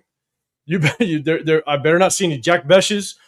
I better not see any Tommy Malotts being basically released and Cam Miller's just being swooped up on practice squads. Like, if you get Lamar, you're going to have to be damn good building through the draft. And it's not just through one draft. It's going to have to be through for the next 2-3 drafts. Yeah. You know what I'm saying? And that's a risky move, in my opinion. And plus, I mean, with Lamar, it's like, when is we going to start seeing his speed kind of go away? Right now he can evade, a lot of pressure and stuff like that. But sooner or later, that's going to slowly go away, and he's going to have to really depend on just pure passing, pure processing what you're seeing. If he's not, he's got to learn another system. Like I just don't want to. It's too risky for me. I'm not into taking a whole bunch of risks this offseason. I ain't gonna lie. Yeah, and I 100% prefer get a quarterback in the draft, get him on the rookie contract, preferably a 5th-year option. And that's how I want to build it. That's how I'd prefer to build it. And so, what up, Super Omicron? Appreciate you popping up in here. Lunatic, we're not there yet for Lamar and his age. He's getting up there. All right. Lamar's a video game, though, man. Lamar fully healthy. He really is. We saw the Pittsburgh, man. Some of the throws were incredible. Yeah, and LS, the day Lamar Jackson loses his speed, his career is over. He's already on borrowed time. Lamar can still throw. Like, people act like Lamar can't throw. Lamar can throw the ball. Just that other element. Yeah. That other element just takes him over the top. Like the day Josh Allen loses his speed, Josh Allen is through. The same, you just make that same argument. Like I think it's the same. But also, I think Lamar, just him being able to get out of the pocket and just get a little extra more time, that can help his receivers get open. But I don't know if Lamar can really just sit back in a pocket a full game and just dot you up. I think that to me that's. I think he can. I think he can. Think you can? I look back to that Bengals game. Look at that Bengals game when he beat Joe. I want to say he beat Joe Burrow that game, and he was bananas from the pocket. Yeah. So I mean, the one crazy Blake, the one crazy juke though. Yeah. So let's do this. All right. So talked about Clint Kubiak. I think there are quite a people that kind of put him up there on the list, which is good. It'd be good to see an offensive minded head coach come in here if we do end up going quarterback first overall. The match, hopefully that would work out. But we do also have a coach that became available yesterday that has been a hot topic amongst a lot of the content creators and all this space. And we're gonna go ahead. We're gonna talk about good old John Harbaugh. So let's do this. Obviously, he's available. Every team should be calling to at least get him in for an interview. But Chris, I'm gonna give it to you first. What's your thoughts on John Harbaugh and being potentially the next head coach? I'm all in, man. That's my guy, man. Him or Flores. He's been around. I mean, again, he's been around that organization. He's been around, the Ozzie Newsome's. Like he knows what it's supposed to look like. He knows what that draft war room's supposed to look like. He knows. I mean, like, and not only has he been around like just getting good players, but he's been a part of developing players, developing draft picks. Those guys getting second, third contracts, stuff like that. Like he knows how to build it the right way. He always surrounds himself with great coordinators. That's why a lot of times his coordinators are getting, going somewhere else and getting other opportunities and stuff like that. I just think he's a guy, man. I think he's a guy. I think I do think that the fan base will get excited. I mean, I know a lot of people want, someone young, but to me, he has to be the first choice, man. He has to be the first choice. He will, and plus, looking at the division head coaches that we're going against, man, he's a guy that can, he's seen it all. He's beat all of them. He's literally done that. So, he's not necessarily going to get tricked or outsmarted and stuff like that. I'm all for him, man. I don't know why, there's a certain part of the fan base that just act like he sucks all of a sudden. I just don't see it. I will say, like, my brother's a big Ravens fan. I mean, outside of my entire extended family are basically 49er fans, but one of my brothers is a Ravens fan. And so I know he was talking during the middle of the season where people, I want to say this was probably around like week 8 or 9, people were already on the fire John Harbaugh. Yeah. Losing those leads and stuff like that. Yeah, like, and my brother was like, that's a wild stat. Nah, it is. And my brother's first comment was, who are you going to replace him with? Right. Like, that's the one thing that you have to really understand is if you get rid of John Harbaugh, who are you going to replace him with? And so, again, I got to believe that they have a plan in place. But I definitely got my take on it. And there's some people. Rick, you definitely want. You're all about it. Like you're saying, there's 7 teams already called for Harbaugh, which is understandable without question. Some people... Cole Kev, Harbaugh on a $70 million contract. Mark and Brady going to write that off. Brady Loso, knowing Harbaugh. There are some people that don't like the retreads. I don't know if I would put Harbaugh, but I wouldn't put Harbaugh in that retread category. I just wouldn't. I mean, when you talk about retread, you're talking about someone that truly failed. I don't know if Harbaugh necessarily failed. That's what I'm saying. And so if they don't, if that kicker doesn't miss that field goal, he's still coaching and he'll be back next year. And maybe Tomlin getting fired. Man. Right. And we were talking about Tomlin. Yeah. And if people always talk about retread, I mean, like, was Andy Reid a retread when KC got him? Was Belichick a retread when the Patriots got him? Like, I hate that narrative of people act like just because you got fired somewhere, you can't go somewhere else and have success. I just don't agree. Yeah, so got my take on it, but severe, man. But hold on. LSU saying I'm higher on Harbaugh than I am on Tomlin, Flores, Sala, but I'd be very cautious about this hire. Severe, thoughts on Harbaugh? Yeah, Harbaugh, for me, right now, he'd probably be third. LaFleur is my number 1 guy. Flores is my number 2. Harbaugh would be third. Kubiak would be 4 for me. I think people, it's like, well, like when you've been good for so long, like people actually hold that against you, and that's kind of where Harbaugh's at. Like, kind of where Tomlin kind of has been sitting for a little bit too. Right. And same thing with Tomlin. He's been good for so long. Right. Like people will hold that against you. Like what do you go 8-9? Like, bro, there are Raider fans that would murder their firstborn.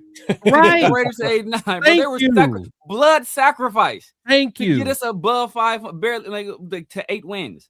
So like I don't see like why now, like we're like the Raiders, we're turning up our nose at a guy that's had recent success. Thank you. You know, this isn't a Pete Carroll situation where they're like, you know, we're gonna demote you and put you in the consulting role because like you've run your course. It's just that they want a new voice, right? They want somebody that's going to maximize Lamar Jackson. They understand there's a window there, so they need a jolt to the organization, and that's what the new coach they're hoping he brings. But that don't mean you should turn up your nose at a guy like this.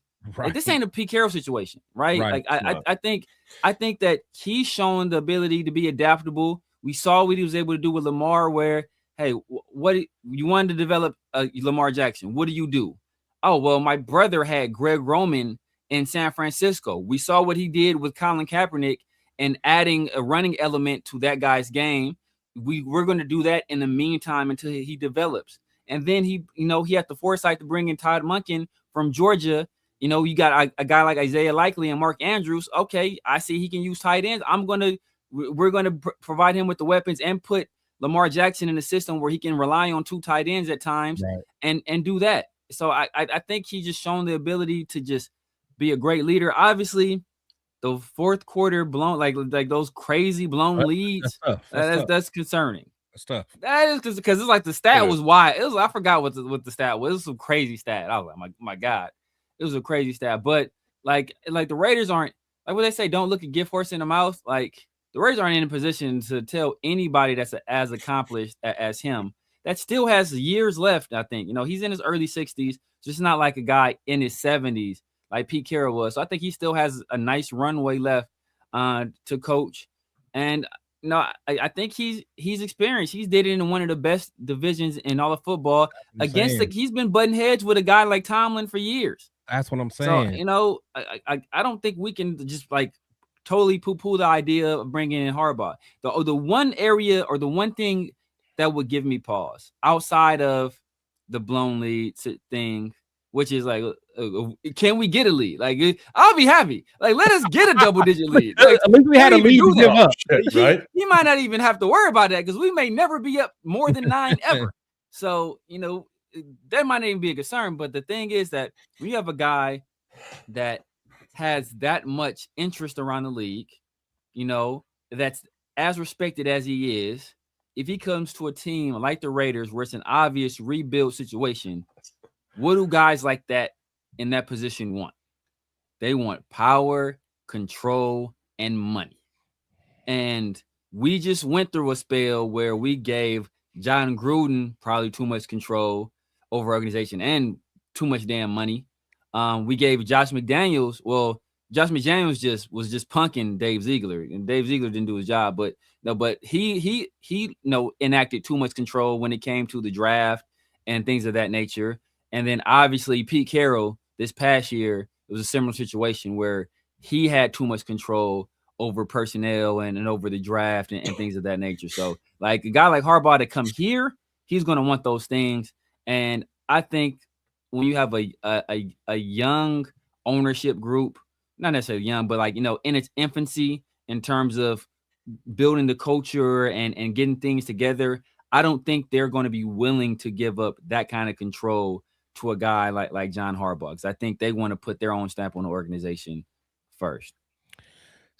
I feel that. I think the only pushback I would say is I think John, again, he's seen what it's supposed to look like, and he's always had trust in, and again, he's had some of the, maybe the best GM in front office that anyone's ever had, arguably. So, but at least I think he's done it enough where let those guys do their job.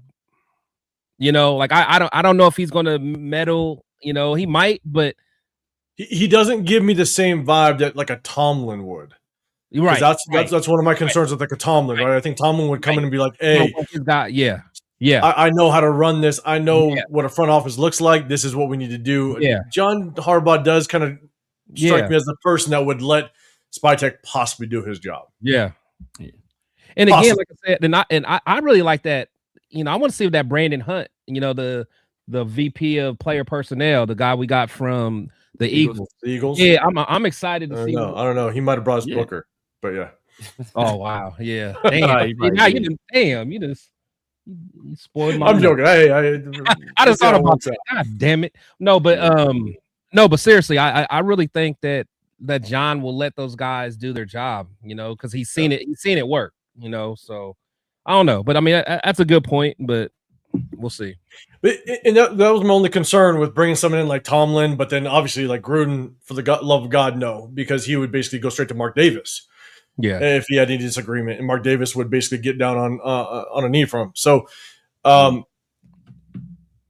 look, I think without question, and I know that phone calls have already come in. I think without question, Spytek has to bring in Harbaugh, and you got to interview him. You have to interview him. You have to. It's almost not just with the intention of possibly hiring him. You need to learn from him. Whatever answers you could get from Harbaugh, you could just dig as much as you possibly can to just understand and digest everything that Harbaugh can share with you, even if the intention isn't to hire him right out the box. Now, if we would have got if we hire on Harbaugh, I think it's kind of in my opinion, it's kind of a Tomlin situation, to where if Tomlin was able to kind of hit the reset button and be able to fully rebuild, I think Harbaugh can do it. I think Harbaugh has easily the ability to come in, rebuild this thing. I wouldn't have any concern about that. Same with Tomlin. I think Tomlin over the last, and I think Harbaugh might be in the same boat, where Tomlin for the last probably 3 to 4 years, you do the Aaron Rodgers move because you have that pressure that you have to win. right. And so you're not trying to build it, you're just trying to win. And you're scrounging, you're fighting at everything just to win. Harbaugh might be trying to do the same thing. If he comes here and can completely rebuild, I think that he could do a good job. I have no doubt of it, or no reason to doubt it. Here's my only concern, is that he is going to be, I think, 64 years old. Yeah. And if you take a full 3 years to really rebuild this thing, you put yourself at 67 years old. And if you rebuild it to where you're making the playoffs, because he's not an offensive coordinator or defensive coordinator, and you start to find success, do you now find yourself having to reset and rehire an offensive coordinator when you have a quarterback? And now is he going to want to kind of see through another couple of years? And look, yes, we just went through Pete Carroll, 73, 74 years old. Does John Harbaugh want to still coach at 70 years old? That's 6 years from now. That's not too far from now. And to me, that's why if Harbaugh came here, I do think that he could turn around, he could build it, but I just don't know what that building results in, given the fact that you're not going to be here for the next 15, 20 years. Like, I want to reset this organization and potentially put it in a pathway to where we now have sustained success for possibly the next 15 to 20 years. That's what I would hope for. I just don't know how long Harbaugh still wants to coach. You know, could he rebuild it, be here for 3 to 5 years, and now he's 68 years old? I just don't know when the stopping point is for him. Yeah, and that matters. No, that definitely matters, and that has to be talked about in the interview. Yeah. You know, like what is your long term? Like, you know, when do you want to retire? You know what? You know, but that's my only concern. Like, if he was brought in, then obviously I think you have, like, without question, he's one of the best to do it, you know, in our generation. And so I think he can come in, he can hit the ground running, but you got to also expect that it's going to take him 2 to 3 years to kind of really turn this thing around, at least. And at that point, at 76 years old, I'm sorry, 76, at 66 years old or what have you, like, do you still want to rock this thing? And if you find success, and now he's got to find a new offensive coordinator because that coordinator you just kind of groomed now wants to move on, it's like, damn, okay, now we're going to hit that reset button a little bit with the quarterback, and you see what's happened with the Lions. It's like, how well can that transition continue on when he's kind of getting up there in age? That's my only real big concern. But that's one of his strengths, is his adaptability. I mean, he's done it, you know, like he's lost guys and he's been able to find talent. I mean, he's been able to replenish. So I don't know, man. I don't know. But I think he's been able to replenish knowing that he still has years left. Yeah. Whereas if he gets to the point with us where he has to replenish, now is it like, shit, nah, I'm kind of done. Or the thoughts of being done is now basically entering his head. That's the only concern that I would have at this point. And that's why I think, I don't know if he'd be my first choice, I think my first choice still goes with Kubiak, even though I know it's a massive risk with the first-time head coach. But if it works, then you possibly have your next head coach for 15 years. So that's my only concern with Harbaugh. And I don't know if people agree, disagree with kind of that take. Prim Club, you're saying Harbaugh wouldn't even think about us. Coaches come to the Raiders and leave with the stain on their resume. That's facts. Yeah, it is. And that's what I'm saying. I don't, he may not even want to look our way. And one reason why I think there's a good chance that he won't want to come our way, and we're about to get into some of the percentages of coaches going to certain locations, because he is kind of up there in age. Would he go somewhere that already has a quarterback? You got 2 other job openings that already have a quarterback that have already gone through that 1 year of experience. Yeah. And he jump in and just really start to hit the ground running with those guys and not have to figure out the quarterback situation here. I don't know. That could be something he's looking for. Slam and Sammy, appreciate you throwing a super chat out there. Stefanski, coaching Mendoza, Bowers, and Genty. You like Stefanski? I honestly, I don't. He's not really on my top 5 list. That's just me. Chris, what's your thoughts on Stefanski? Yeah, the crazy thing about Stefanski is I actually love his play designs, but it's just like his play calling and when he calls them. That's the biggest thing, because again, I watch the Browns quite a bit because of my dad, and a lot of my friends are Browns fans. So yeah, I wouldn't want no parts of Stefanski. At one point, I was interested, but just kind of the way things played out in Cleveland. I know it wasn't all on him, but yeah, I'll stay far away from him at this point. Going back real quick, Severe, what's your thoughts on Stefanski? The second that I heard they gave Shedeur Sanders the wristband with the wrong plays on there, and then tried to lie and say, "Oh, there was just something smeared on it," I was done with Stefanski. It was all set, bro. That was cool. Fair Bro. enough. I'm cool on you, bro. I don't know the details behind that, but fair enough. Version distance, man. Appreciate you popping. You're saying, hold on. Harbaugh wants to get rid of teams' GMs in order for him to accept their head coach job and bring in his own GM. Is that true? Are you? I don't. I went back and Sammy, I appreciate the super chat, brother.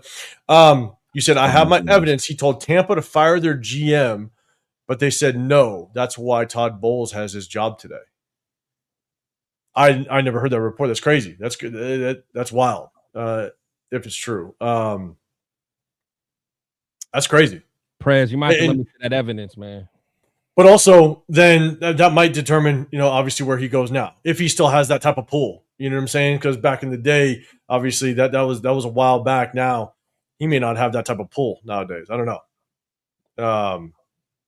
So okay, all right. So we kind of all we went through, and Rick, you screaming it. John Harbaugh is a winner. I think no one's going to doubt that, right? I mean, he's got a damn good coaching career, and look, you bring him in. I think he has a really good chance to turn this thing around. Yeah. So not Pete Carroll, guys. He's not Pete Carroll. You cannot put him in that without question. Can't put him in that mix. But Slam said, you're saying Cleveland is good at running the ball and passing to the tight end. But if there are issues like Severe just said, those type of things going on, I think that'll be tough. Coach Jamba, that's not the Raiders, though. The shit that went down with Pete was 100% his fault. Pete dug his – I don't want to put that out there. I was about to say he dug his own grave, but I'm not putting that out there. He's old. Okay, so let's do this. We're going to finish off. I told you guys there's already been some percentages, and so I'm going to put these up, and you guys let me know if you agree or disagree at the potential landing spot that is being projected based off of just this report. Let me know if you guys agree or disagree. There's definitely some names tied to it that we all like. So we're going to pull this up. We're going to start off with Harbaugh. 56%, and this is based off of Action Network. Again, I don't even know the credibility, but they're throwing percentages out there. They got John Harbaugh right now at 56% of as odds to be the New York Giants head coach. Chat, let me know if you agree or disagree that John Harbaugh might end up landing at the New York Giants. Severe, what's your thoughts? I think, man, that's the best possible destination for him. That's the destination I will go to. You got a quarterback already in Jackson Dart. You got a monster at wide receiver and Malik Neighbors, who's going to be a dog. You got two backs in Cam Scatterbull and Tyrone Tracy, who I like a lot. You know, I don't know where Devin Singletary is in terms of his contract, but he's a solid complimentary back as well.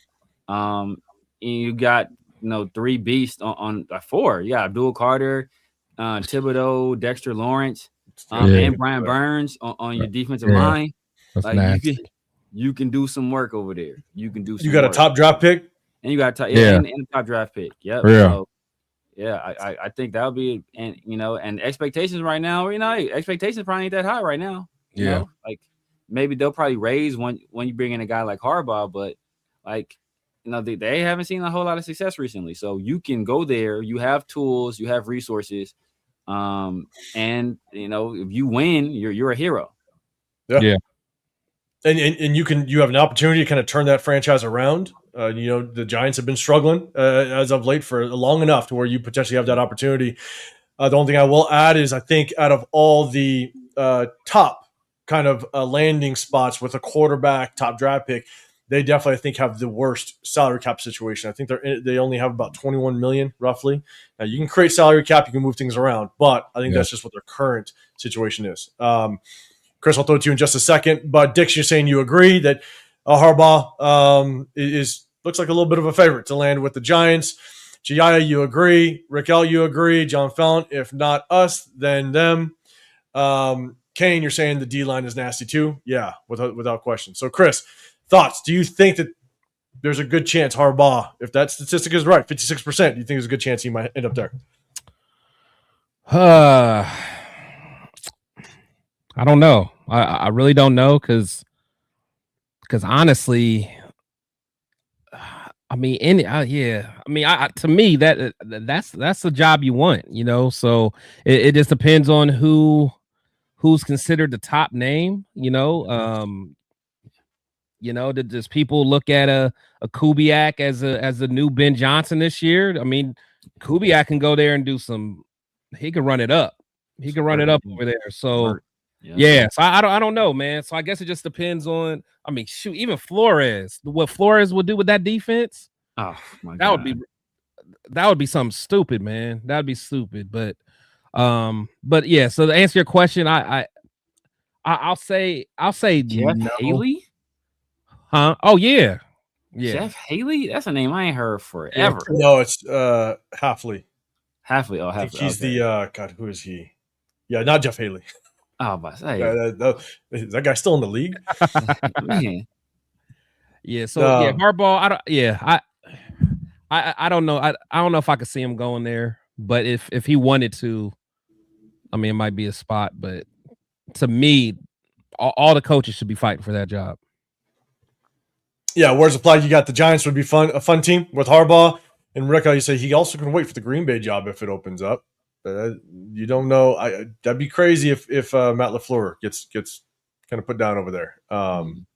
So we'll see kind of how that works out. So, all right, next up, real quick, guys, let me know. Stefanski over to the Falcons. All right, Chad, let me know. Do you think that's a decent landing spot? They got Clint Kubiak there, 23%. Chad, let me know. Do you think Stefanski is going to basically head his way to the Falcons? Chris, what's your thoughts? They got a Penix. They got some. They got Penix. They got a decent defense to work over there. They got Divine Diablo, Severe. Hey, work over there. Baller. You know the crazy thing about Stefanski though is like he does is. I'll be real. I don't even know. I don't even know where Stefanski would fit. That's what I'm saying, because he's not. I don't think he would use Bijan right. Because there was a lot of criticism that he didn't necessarily use Nick Chubb right. I mean, there was a lot of times that he was trying to, you know, force things with Baker instead of giving it to Chubb. Yeah, I don't know. I don't think that's a good fit for him. I don't. Yeah. So Rick, you agree? Isaiah Falcons kind of did Raheem Mostert dirty. Yeah, Raheem Morris dirty. Yeah, he did, in my opinion. Dixon, as long as Stefanski doesn't coach the Raiders. All right, fair enough. Yeah. Fair enough. Unless I think this is exactly where Stefanski ends up, as long as he's not here, right? Isaiah Stefanski seems like a future Titans coach. Maybe. I think the Titans are up here as well. Severe, what's your thoughts? Yeah, honestly, Stefanski there, I wouldn't do it. If I'm Atlanta, I wouldn't do it. To be honest with you. If I'm Atlanta, I wouldn't do it. You know what? Piggybacking off the last one, I think Harbaugh will make a lot of sense here because not only did Raheem Morris get fired, but the GM got fired. Yeah. So Harbaugh wants to go somewhere because the Giants are keeping Joe Shine for whatever reason. They're keeping Shine for whatever reason. The dart pick, who he like, what was the actually that was a day ball pick that saved his behind. So, but he gets here to Atlanta. Obviously, we don't know how long Penix is going to be out. They don't have a first round pick this year, but they have Bijan. They have Kyle Pitts, who had a resurgent season. They got Drake London, Darnell Mooney. They got solid offensive line. They got Algier too. They got and they got a young defense. Jalen Walker and Pierce over there, and Devon Diablo, Jesse Bates. Yeah, Bates. I think that's Do they got Bowman? Is Bowman there too? Is Bowman over there with them? Or Xavier Watts with them? Xavier Watts is with them, yeah. Xavier Watts is a dog. Yeah. So I mean, I think they got the makings of a nice pieces. little. Yeah. They got some pieces there, and like I said, if he can bring in his own GM, I think they can do some work there if it's Harbaugh. So I mean, if I'm any team, I really like whoever has Stefanski anywhere near the top. I'm gonna be like, nah, I wouldn't do it because I don't like Stefanski. So. Where's the flag? He's got to license it. Hot Atlanta Harbaugh. It's going to happen. And look, I think Stefanski, if Clint Kubiak is also up there in the running, then Stefanski, please just take that job. Just take it. But I'll be honest, I really don't know where Stefanski really fits. If you look at across the board, it's like I'm trying to figure out, and I don't know if it's just Cleveland hasn't really been able to kind of give him any type of identity outside of building a really good defense. Exactly. Right. I don't know. I have a hard one. I have a hard one with trying to figure out where Stefanski is going to go. Just win, baby. You're saying Falcons got an okay team. They do. So, all right, here we go. Next one. Raiders. They got Brian Flores, 34% coming to the Raiders. All right, Chad. I know we've already talked about who we want for the most part. Let me know if you would want Brian Flores to end up with our Las Vegas Raiders. What you guys' thoughts? Severe, I'll throw it to you first. Obviously, we've already talked about who we want and stuff like that, but what do you think there's a chance that Brian Flores actually might end up here? I think there's a great chance. Brian Flores spent 18 years in the Patriots organization. I think he worked his way up from being like a scout, I think he talked about making like $400 a month as a scout. To being the guy that Bill Belichick personally groomed and trusted the most on that coaching staff, right? And you look at his track record. Look when he got to Miami. I think they were ranked in the 20s in defense. The very next year, they finished consecutive years top 10. The Vikings, he gets over there. They're ranked in like the low teens in defense. I think they finished last year 6th, this year like 4th or 5th, right? So I think he's a guy that he gets to places and he produces. Obviously, his first tenure with the Dolphins didn't end well. People talk about I think Fitzpatrick said he alienated people in the organization, yada yada yada. But put in context, this man, and I talked about it before. You're a black head coach in the league, rare. You're a defensive head coach in the league, rare. You got the owner telling you.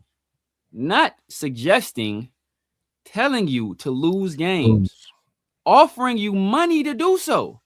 This is this is felonious. You can go to jail, lose everything you've built, and you're real running like, he wasn't very nice to people when like man, yeah, I ain't gonna be nice, bro. You asking me to put my freedom and everything I work for on the line. I worked my way from the bottom. Nobody gave me anything. I worked from the bottom to get to be a head coach as a black man and a defensive coach. That don't happen often. And you telling me to throw it away to tank for Tua, a guy I don't want, and then you draft him anyway against my wishes. So like that, you got to put all this stuff into context. And you know, so he took his lumps. He went down to be a position coach with Tomlin, learned under Tomlin, who we've said has had a great track record of building cultures of winning.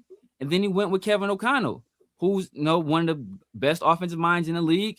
And so now he's been on a staff with Tomlin and with Kevin O'Connell and with those offensive guys over there. So he comes here, he can either bring in some Patriot guys like a Dayball, I know a lot of people like that, or Josh McCown, who's the quarterback's coach of the Minnesota Vikings, who a lot of people, who the Texans damn near hired as their head coach years ago before they finally settled on Lovie Smith. So I think it's a good hire. He's a guy that's a no-nonsense guy. He has ties to Tom Brady. I think, I think he works well here. All right, so I think a lot of people, and again, they're saying no for many reasons, but I also think that Brian Flores isn't necessarily on the top of their list. So I do think it's pretty crazy. Yes, a lot of people are saying, why is Bill Belichick on there? Obviously, just the Tom Brady reference. I will say the one thing I don't like is the fact that Clint Kubiak is nowhere on this goddamn list. But Chris, your thoughts on Brian Flores? I mean, do you think that there's a high chance that he ends up here in the position ultimately? I hope so. I mean, again, I Harbaugh's my first, but Flores is my second. Before Harbaugh got fired, I was telling everyone, Flores was my pick. Again, I think he's going to bring an intensity. People talk about him making Tua cry. I don't care. That tells you more about Tua than anything else. I mean, that's what's wrong with our daggone culture anyway. We're too soft. Yeah. We're too soft. We got guys going to HR. We got players going to HR because of some whatever madness going on in the locker room. That's not screw those players. Screw those players. I mean, like, come on, man. Like that's not something you do. We got soft. We remember the NFL survey that they were doing, talking about, McDaniels was too hard on them. Like, what are we doing here? I mean, we are soft. That's why we're always losing. We're always getting outplayed. We're a soft culture. And we need some toughness, and we need a discipline. I mean, that's what we need. I know, it doesn't make everyone feel warm and fuzzy, but that's what we need, honestly. And I mean, he's gonna hold guys accountable. Guys aren't gonna be, taking plays off and doing this and that. Like they're gonna be studying, they're gonna do what they have to do, or he's gonna get rid of them. I mean, that's what we need for our culture. And then he's 44 years old, I think. So he fits that young mode. He could bring a Dayball. And honestly, I like him bringing Dayball, but then I also like the thought of potentially bringing Ken Dorsey as a quarterback coach. Like, to me, I like that. I all of them together. I think that could be something that we can build off for a long time. He's a coach that can give us, 10, 15 years or whatever. I think he can build that culture, and he has a relationship with Brady. I mean, it's a lot of, it's a lot of things that I think will be good. I think it'll be good. I think he, if we did keep Max, I think he would get the most out of Max. I know people keep talking about this, about Max when he went on his visit or whatever. Max said that the coaches were tough on him. Who cares? Who cares? I mean, that tells you more about who Flores is, man. He's a tough, no nonsense guy. All this little powder puff softness, man. I mean, we gotta get away from that, man. I think Max would respect the heck out of Flores, what he would do for that defense. So, everyone that's trying to run with that narrative that Max would hate Flores, I strongly disagree. Yeah. So real quick, I'm going to go through some of these comments. People are kind of flying with it. Raider Hawaii, it's a personality issue with Flores, and if you go by the process of elimination, he's got a few red flags. LS, Sir raises very good points. I just think his personality is a big risk, and the fact that he is a defensive guy when you're taking a quarterback number one, probably. You do want to kind of match up that offensive mind potentially, with a quarterback, and so we'll Good see how that offensive works coordinator out. takes care of that though. Like a guy like Dayball, who's not going to probably get a job anytime soon. That's the fix right there.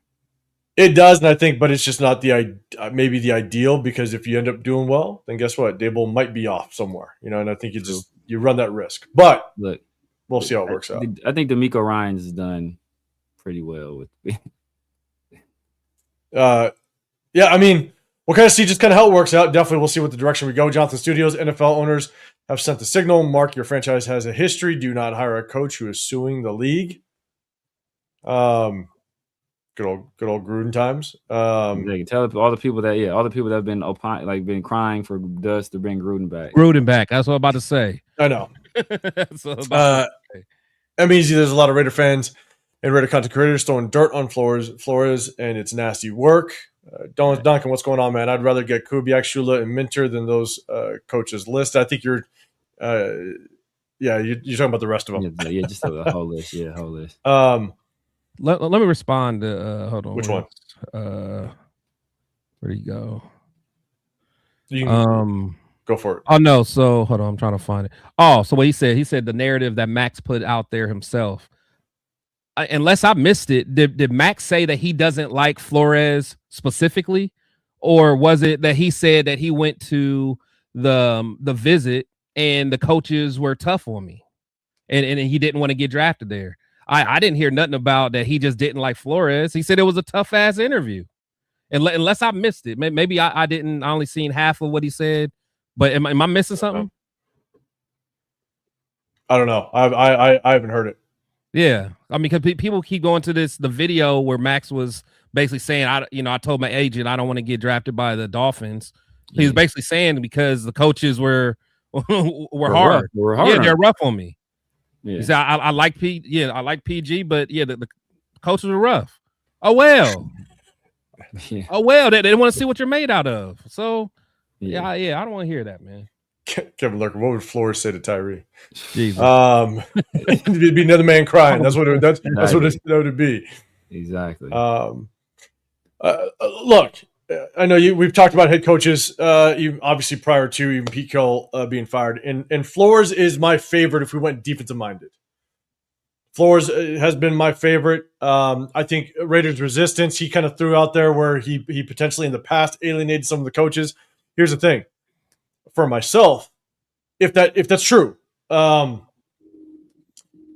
do love the fact that Brian Flores has been far enough removed from that Miami situation to where maybe he's learned from some of the things that he did in the past. How can he improve, and how can he make the situation just a little bit better than what he had in the past? That's why I like coaches that have been at least maybe 3 years removed from their prior head coaching experience, because you give them opportunity to learn. That's why I would pick Brian Flores probably over Robert Saleh, because he's just very fresh from that Jets job. Not to say that Robert Saleh would be bad, because between Saleh and Brian Flores, they both have very extensive history coaching-wise in the NFL, which is very respectable. Yeah. But if we went defensive minded, I think Brian Flores would bring that mentality that I think the Raider, in severity your point, and Chris, you said it as well. Like, look, yes, we just have a little bit of a soft mentality nowadays. Oh, but the thing is yes, that might have been the case with Josh McDaniels. But the moment you bring in Brian Flores, man, I hope he would just set the tone. And if you want to be soft and you don't like it, this ain't then you might find yourself removed from the building. Yeah, this ain't for you. And so, look, I think Brian Flores is my favorite if we went defensive minded, and you match him up with a good offensive coordinator. And I think there is a chance that it can work. So we'll see how it works out. We'll see at the end of the day how it works. And so I think there's a couple more. Jesse Minter. I know there's a lot of people like Jesse Minter. They're thinking that he might go to the Ravens. We'll kind of fly through these because I think a lot of these names are guys that aren't necessarily tied to us. And plus, we've been on here for over 3 hours. So we're going to kind of let everybody else kind of rock out. So we got Jesse Minter, 26% to the Ravens. Quick, yes or no, Severe? You think that's a good spot for Jesse Minter? I think it's a good spot.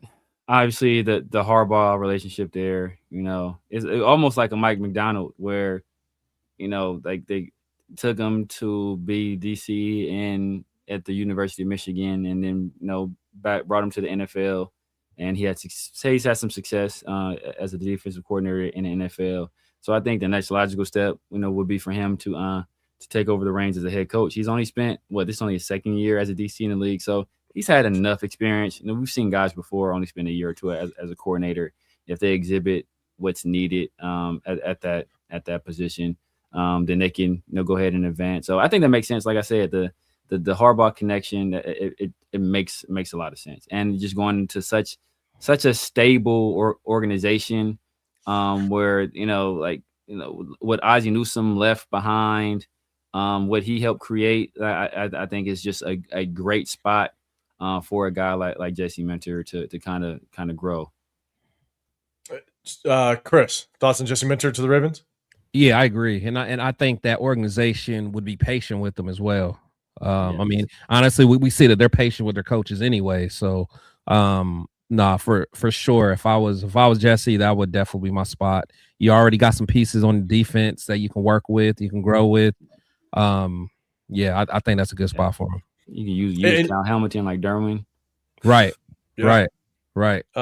I agree in the sense that because he is a young head coach or potential head coach, he doesn't have a lot of experience in the NFL. The only way that potentially has a chance at success is if you match him up with a very, very, very solid and locked in front office. Yeah. Where they can teach him the ropes. He can understand. I mean, if you take that's why people have thrown out Jesse Minter for us. I don't think we're locked in enough as a front office to allow him to have potential success moving forward. I'm not saying it couldn't happen, but we're not the right platform right now for him because of the lack of experience in the NFL. Yeah, and plus it's just again, I keep going back to just the tenure of the coaches in our division. I mean, I think Jesse, I mean, he's still learning. He's literally still learning. So, you going against, Andy and Sean and Harbaugh, to me, man, I want somebody that's more battle tested and who's really went head to head with those guys. Yeah, I agree. All right, we got one more. Okay, we got Vance Joseph. We actually talked about this. We talked about Vance Joseph. Obviously, we were going to bring him in for an interview. They're thinking he'd go to the Cardinals. I mean, I don't know. At this point, it potentially could happen. I don't know who's next. I think we got Matt Nagy to the Titans. I don't know. It could happen. I can see Kingsbury of the Titans. That would be clean. Yeah, with Cam. Yeah, I can see that Cam. would be you see that? clean. With Cam. Yeesh. Yeah, that'd be pretty nasty. Yeah. And then they got Clint Kubiak. I wanted to end it with this. Highest percentage is Clint Kubiak to the goddamn Cleveland Browns. Shout, let me know what you think. The Browns opportunity is not bad, man. It's really not. It's just I look at the Browns. I'll be real. I look at the Browns and I look at the Jets and I look at us as just horrible spots for anybody. To be dead honest with you, we're dysfunctional. We have a bad history with developing coaches as well as developing players. It's damn, I would hate for a young kid like that to kind of go to the Browns. Obviously, I want him to come here. I want Clint Kubiak, but God, to see him to at least have the highest percentage, it's not great. It's 12, but to go to the Browns, God, that would be. You know what would be insane is if he's the one that can unlock Watson and bring Watson back to be a beast. Right. Man, I'm serious. I mean, he's good at unlocking those veterans, the veteran guys. But think I don't want to take anything away from him. I don't want to take anything away. It's gonna sound like I am, but so we talk about the guys he unlocked was who? It was Darnold. Sam Darnold and who was the other guy? You talking about Clint Kubiak? Yeah, who was the other? It was another name. I can't even think on the top of my head. Oh, he's the OC. It was OC with Purdy, I guess. Maybe that's it. Yeah, no. When he was with Shanahan. Yeah, who he unlocked? But because I think some of the Sam Darnold is kind of a byproduct of because Sam Darnold spent that year in the 49ers system, and then he went to the Vikings, which runs a very similar system. And then, obviously he goes to Clint, who was the OC under Kyle Shanahan, runs a very similar system. So essentially Sam Darnold spent 3 consecutive years in the same system. So I think that's part of the reason he had success last year with the Vikings, just that continuity in terms of like the system they're running. And then I think it just adds on to it this year, being over there in Seattle. But I mean, I think Kirk Cousins over, yeah, in Minnesota. Kirk Cousins in Minnesota. Oh, Kuyak was in.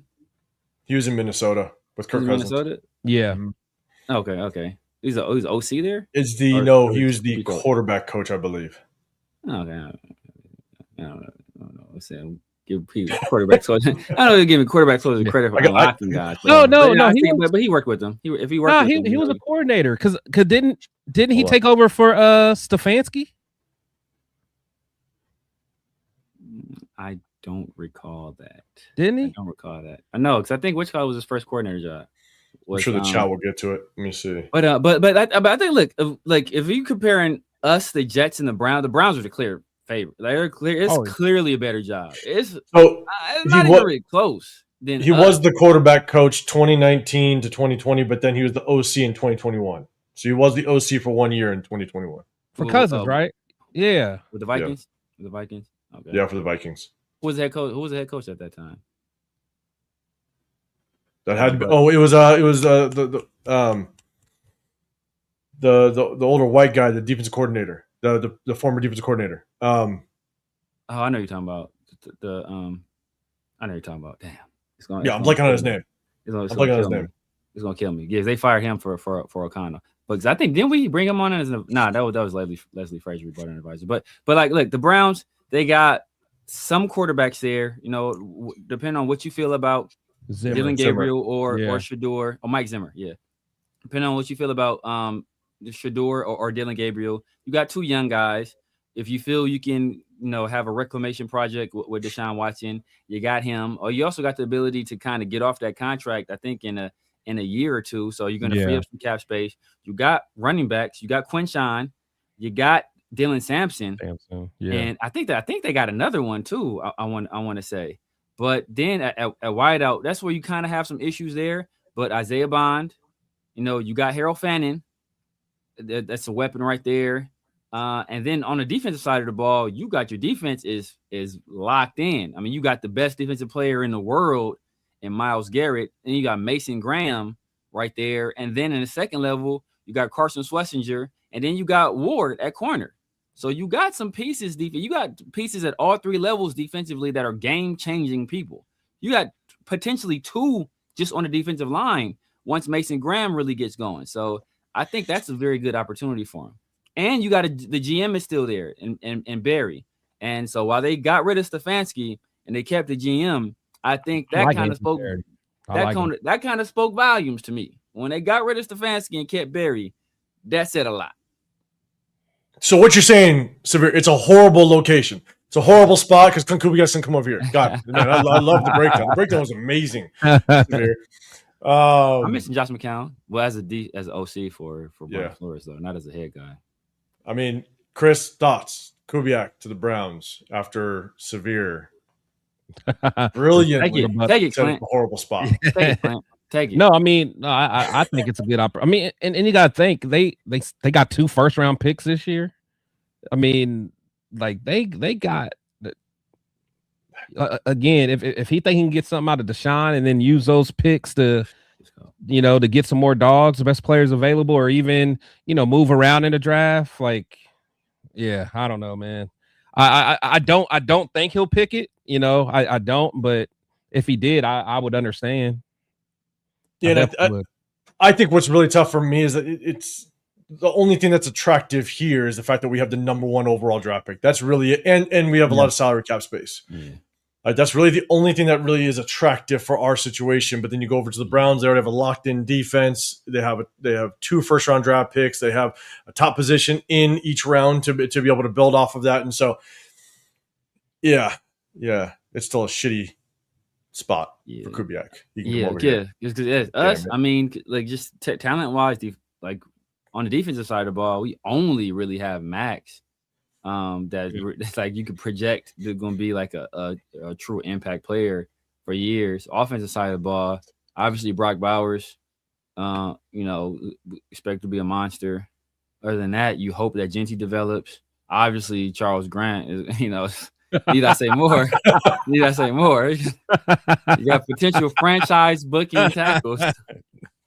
Charles Orlando. Kubiak has a relationship with his estranged father, Trent Williams, from his time. Oh my God. Oh man, I'm taking this off the screen. I need to know more about it. Just Clint Kubiak's gonna come over here. God damn it! But they're saying if who's the DC if Kubiak is the head coach? I gotta look at more ties, but to who he potentially has. But that is a good question. I don't know who he'd bring over. Hopefully it would be someone former head coach, someone that has a lot of experience to help him out. Steve Wilkes. Yeah, Steve Wilkes. That is horrible. So all right. Look, I'm going to go back up to the big screen. We're going to shut this thing down. We appreciate everybody that's rocking, man. Hey, look, we kind of broke down all the coaches that already have been scheduled for an interview. We just looked at some of the percentages. We also broke down some game film. That's going to be the last time we do it, obviously, of the season. Our last game was done, but you guys do know we're going to continue to break down some game film, but it's going to be more of potential prospects going into the NFL draft, but also some free agents. And so we definitely appreciate everybody that rocks with us. Appreciate everybody the super chats, everybody that threw comments out there, the members. We definitely appreciate everybody rocking. But if you guys do want to throw out suggestions on who you possibly would want to see us break down, again, college prospects or even free agents, then, well, at least for the members, we'll try to put them on the top of the list and kind of just see what the names look like and who we can prioritize. So we definitely appreciate everybody that's rocking with us. Over 300 in the building. We have the number one overall pick, and the offseason is now upon us because obviously we are in the playoffs. I think everybody's starting to get excited. So we're going to continue to hit you guys with any news, anything that goes down as it relates to head coaches. So appreciate everybody, man. Let's see. Let's look at the chat. Chris, man, let everybody know what you got rocking, what you doing. And shout out to everybody that's going to be in Pittsburgh. We're going to be out there. Let us know. But Chris, let everybody know what you got going on. Yeah, man. Make sure you guys, get out there to Pittsburgh with us, man. It's going to be a movie. It's going to be a movie, man. Right. But hey, as you guys know, man, Protect the Shield podcast, just rocking out with my guys every Sunday, every Wednesday. Just doing my thing, man. Salute to my boy Dub Raider, do some content with him on the weekends as well. So check out his at some point I'll probably get my own show again. I don't know, who knows, maybe not. We're gonna get you back. Back. It's gonna happen later. At least I'm wearing Raider gear again, man. So he'll get his own show after he runs for 1,000 yards. There you go. It may happen next year. It may never happen. Right. As long as we get a good offensive line, Severe. Exactly. That's what it is. Exactly. And a quarterback. Yeah, man. But make sure you guys, check me out, man. Make sure you guys subscribe, like, and share. Salute to everybody that's here on over there on X and Twitter, man. There's quite a few of you guys on right now watching the live. I really appreciate all you guys. If you guys don't mind, come on over to the YouTube channel. At least hit the subscribe button, hit the thumbs up. It really helps out a lot. Helps us, get in the algorithm and get more support, man. So appreciate you guys. Yeah, absolutely, man. Appreciate everybody. Severe, man. Let everybody know what you got going on with all your shows throughout the week. You guys know what it is, man. The Severe Raider here on YouTube, TikTok, X, IG, Snapchat, everywhere. The Severe Raider. It's Sundays and Wednesdays, man, with my guys, Chris from Protect the Shield and 805 Raider, man, in the Raider War Room. Giving it to you real, raw and uncut, giving you them bars as well. Bar guy. And then Tuesdays and Thursdays, my dog, Pharaoh, NFL, man, the 50-50 show and Around the Shield. Tap in with your boy, man. Like I said, man, I'll be doing a Monday thing sometimes, man, but my son started track. So that's making it rough. It's making it rough. But, I'm going to try to get back on the Monday thing. I'm trying back on the Monday thing for sure. Maybe after Chris starts his own show, I'll get back on Mondays. We'll see. We ain't gonna see him for Monday in a while. There's your motivation. Oh man, LS. Hey, if you ever get the chance to get out here, man, you gotta definitely let us know. We're gonna see LS before we see Rundown. Man, if we see LS before we see Rundown, bro, I'm done. I'm done, bro. Because I've already seen myself from the chat. Rundown's being kicked out of TRS. He has Man, to. I removed myself from the chat, bro. Removing I've already seen Apakasi twice, and he lives in Twice? Australia. Twice. And not Rundown one time. Because in chat, y'all know, we'll say we're gonna go somewhere, and Rundowns will be like, "Oh, what game you going to?" Well, I'm going to this game. Ah, shit. Oh, man. Yeah, I'm I going would to have the next I'm one. going to the game right after. Yeah. Man, look, shout out Cheeto to lives Rundown. down the street from Rundown. He ain't never met him. Never met him. God damn it, Rundown. We're gonna look for this kid. We're gonna find out where he's at. That's for sure. So yeah, man, we appreciate everybody. As you guys know, I'm 805 Raider, Real Talk Raider Nation. I rock out on Sundays and Wednesdays in the Raider War Room with Chris, as well as Severe. We rock out. We have a good time. Where Rundown live. He's shit. In a mainframe somewhere. Exactly. In the Matrix. Matrix. He says he's in California near Inland Empire, near Leo. So we'll see how real that is. We'll see how real that is. But look, yeah, I just rock out. I go live. I'll do my. I used to do some videos. I do a whole lot of videos no more, man. Because look, I jump on here. I just do some shorts to kind of give you just my quick take on some of the things.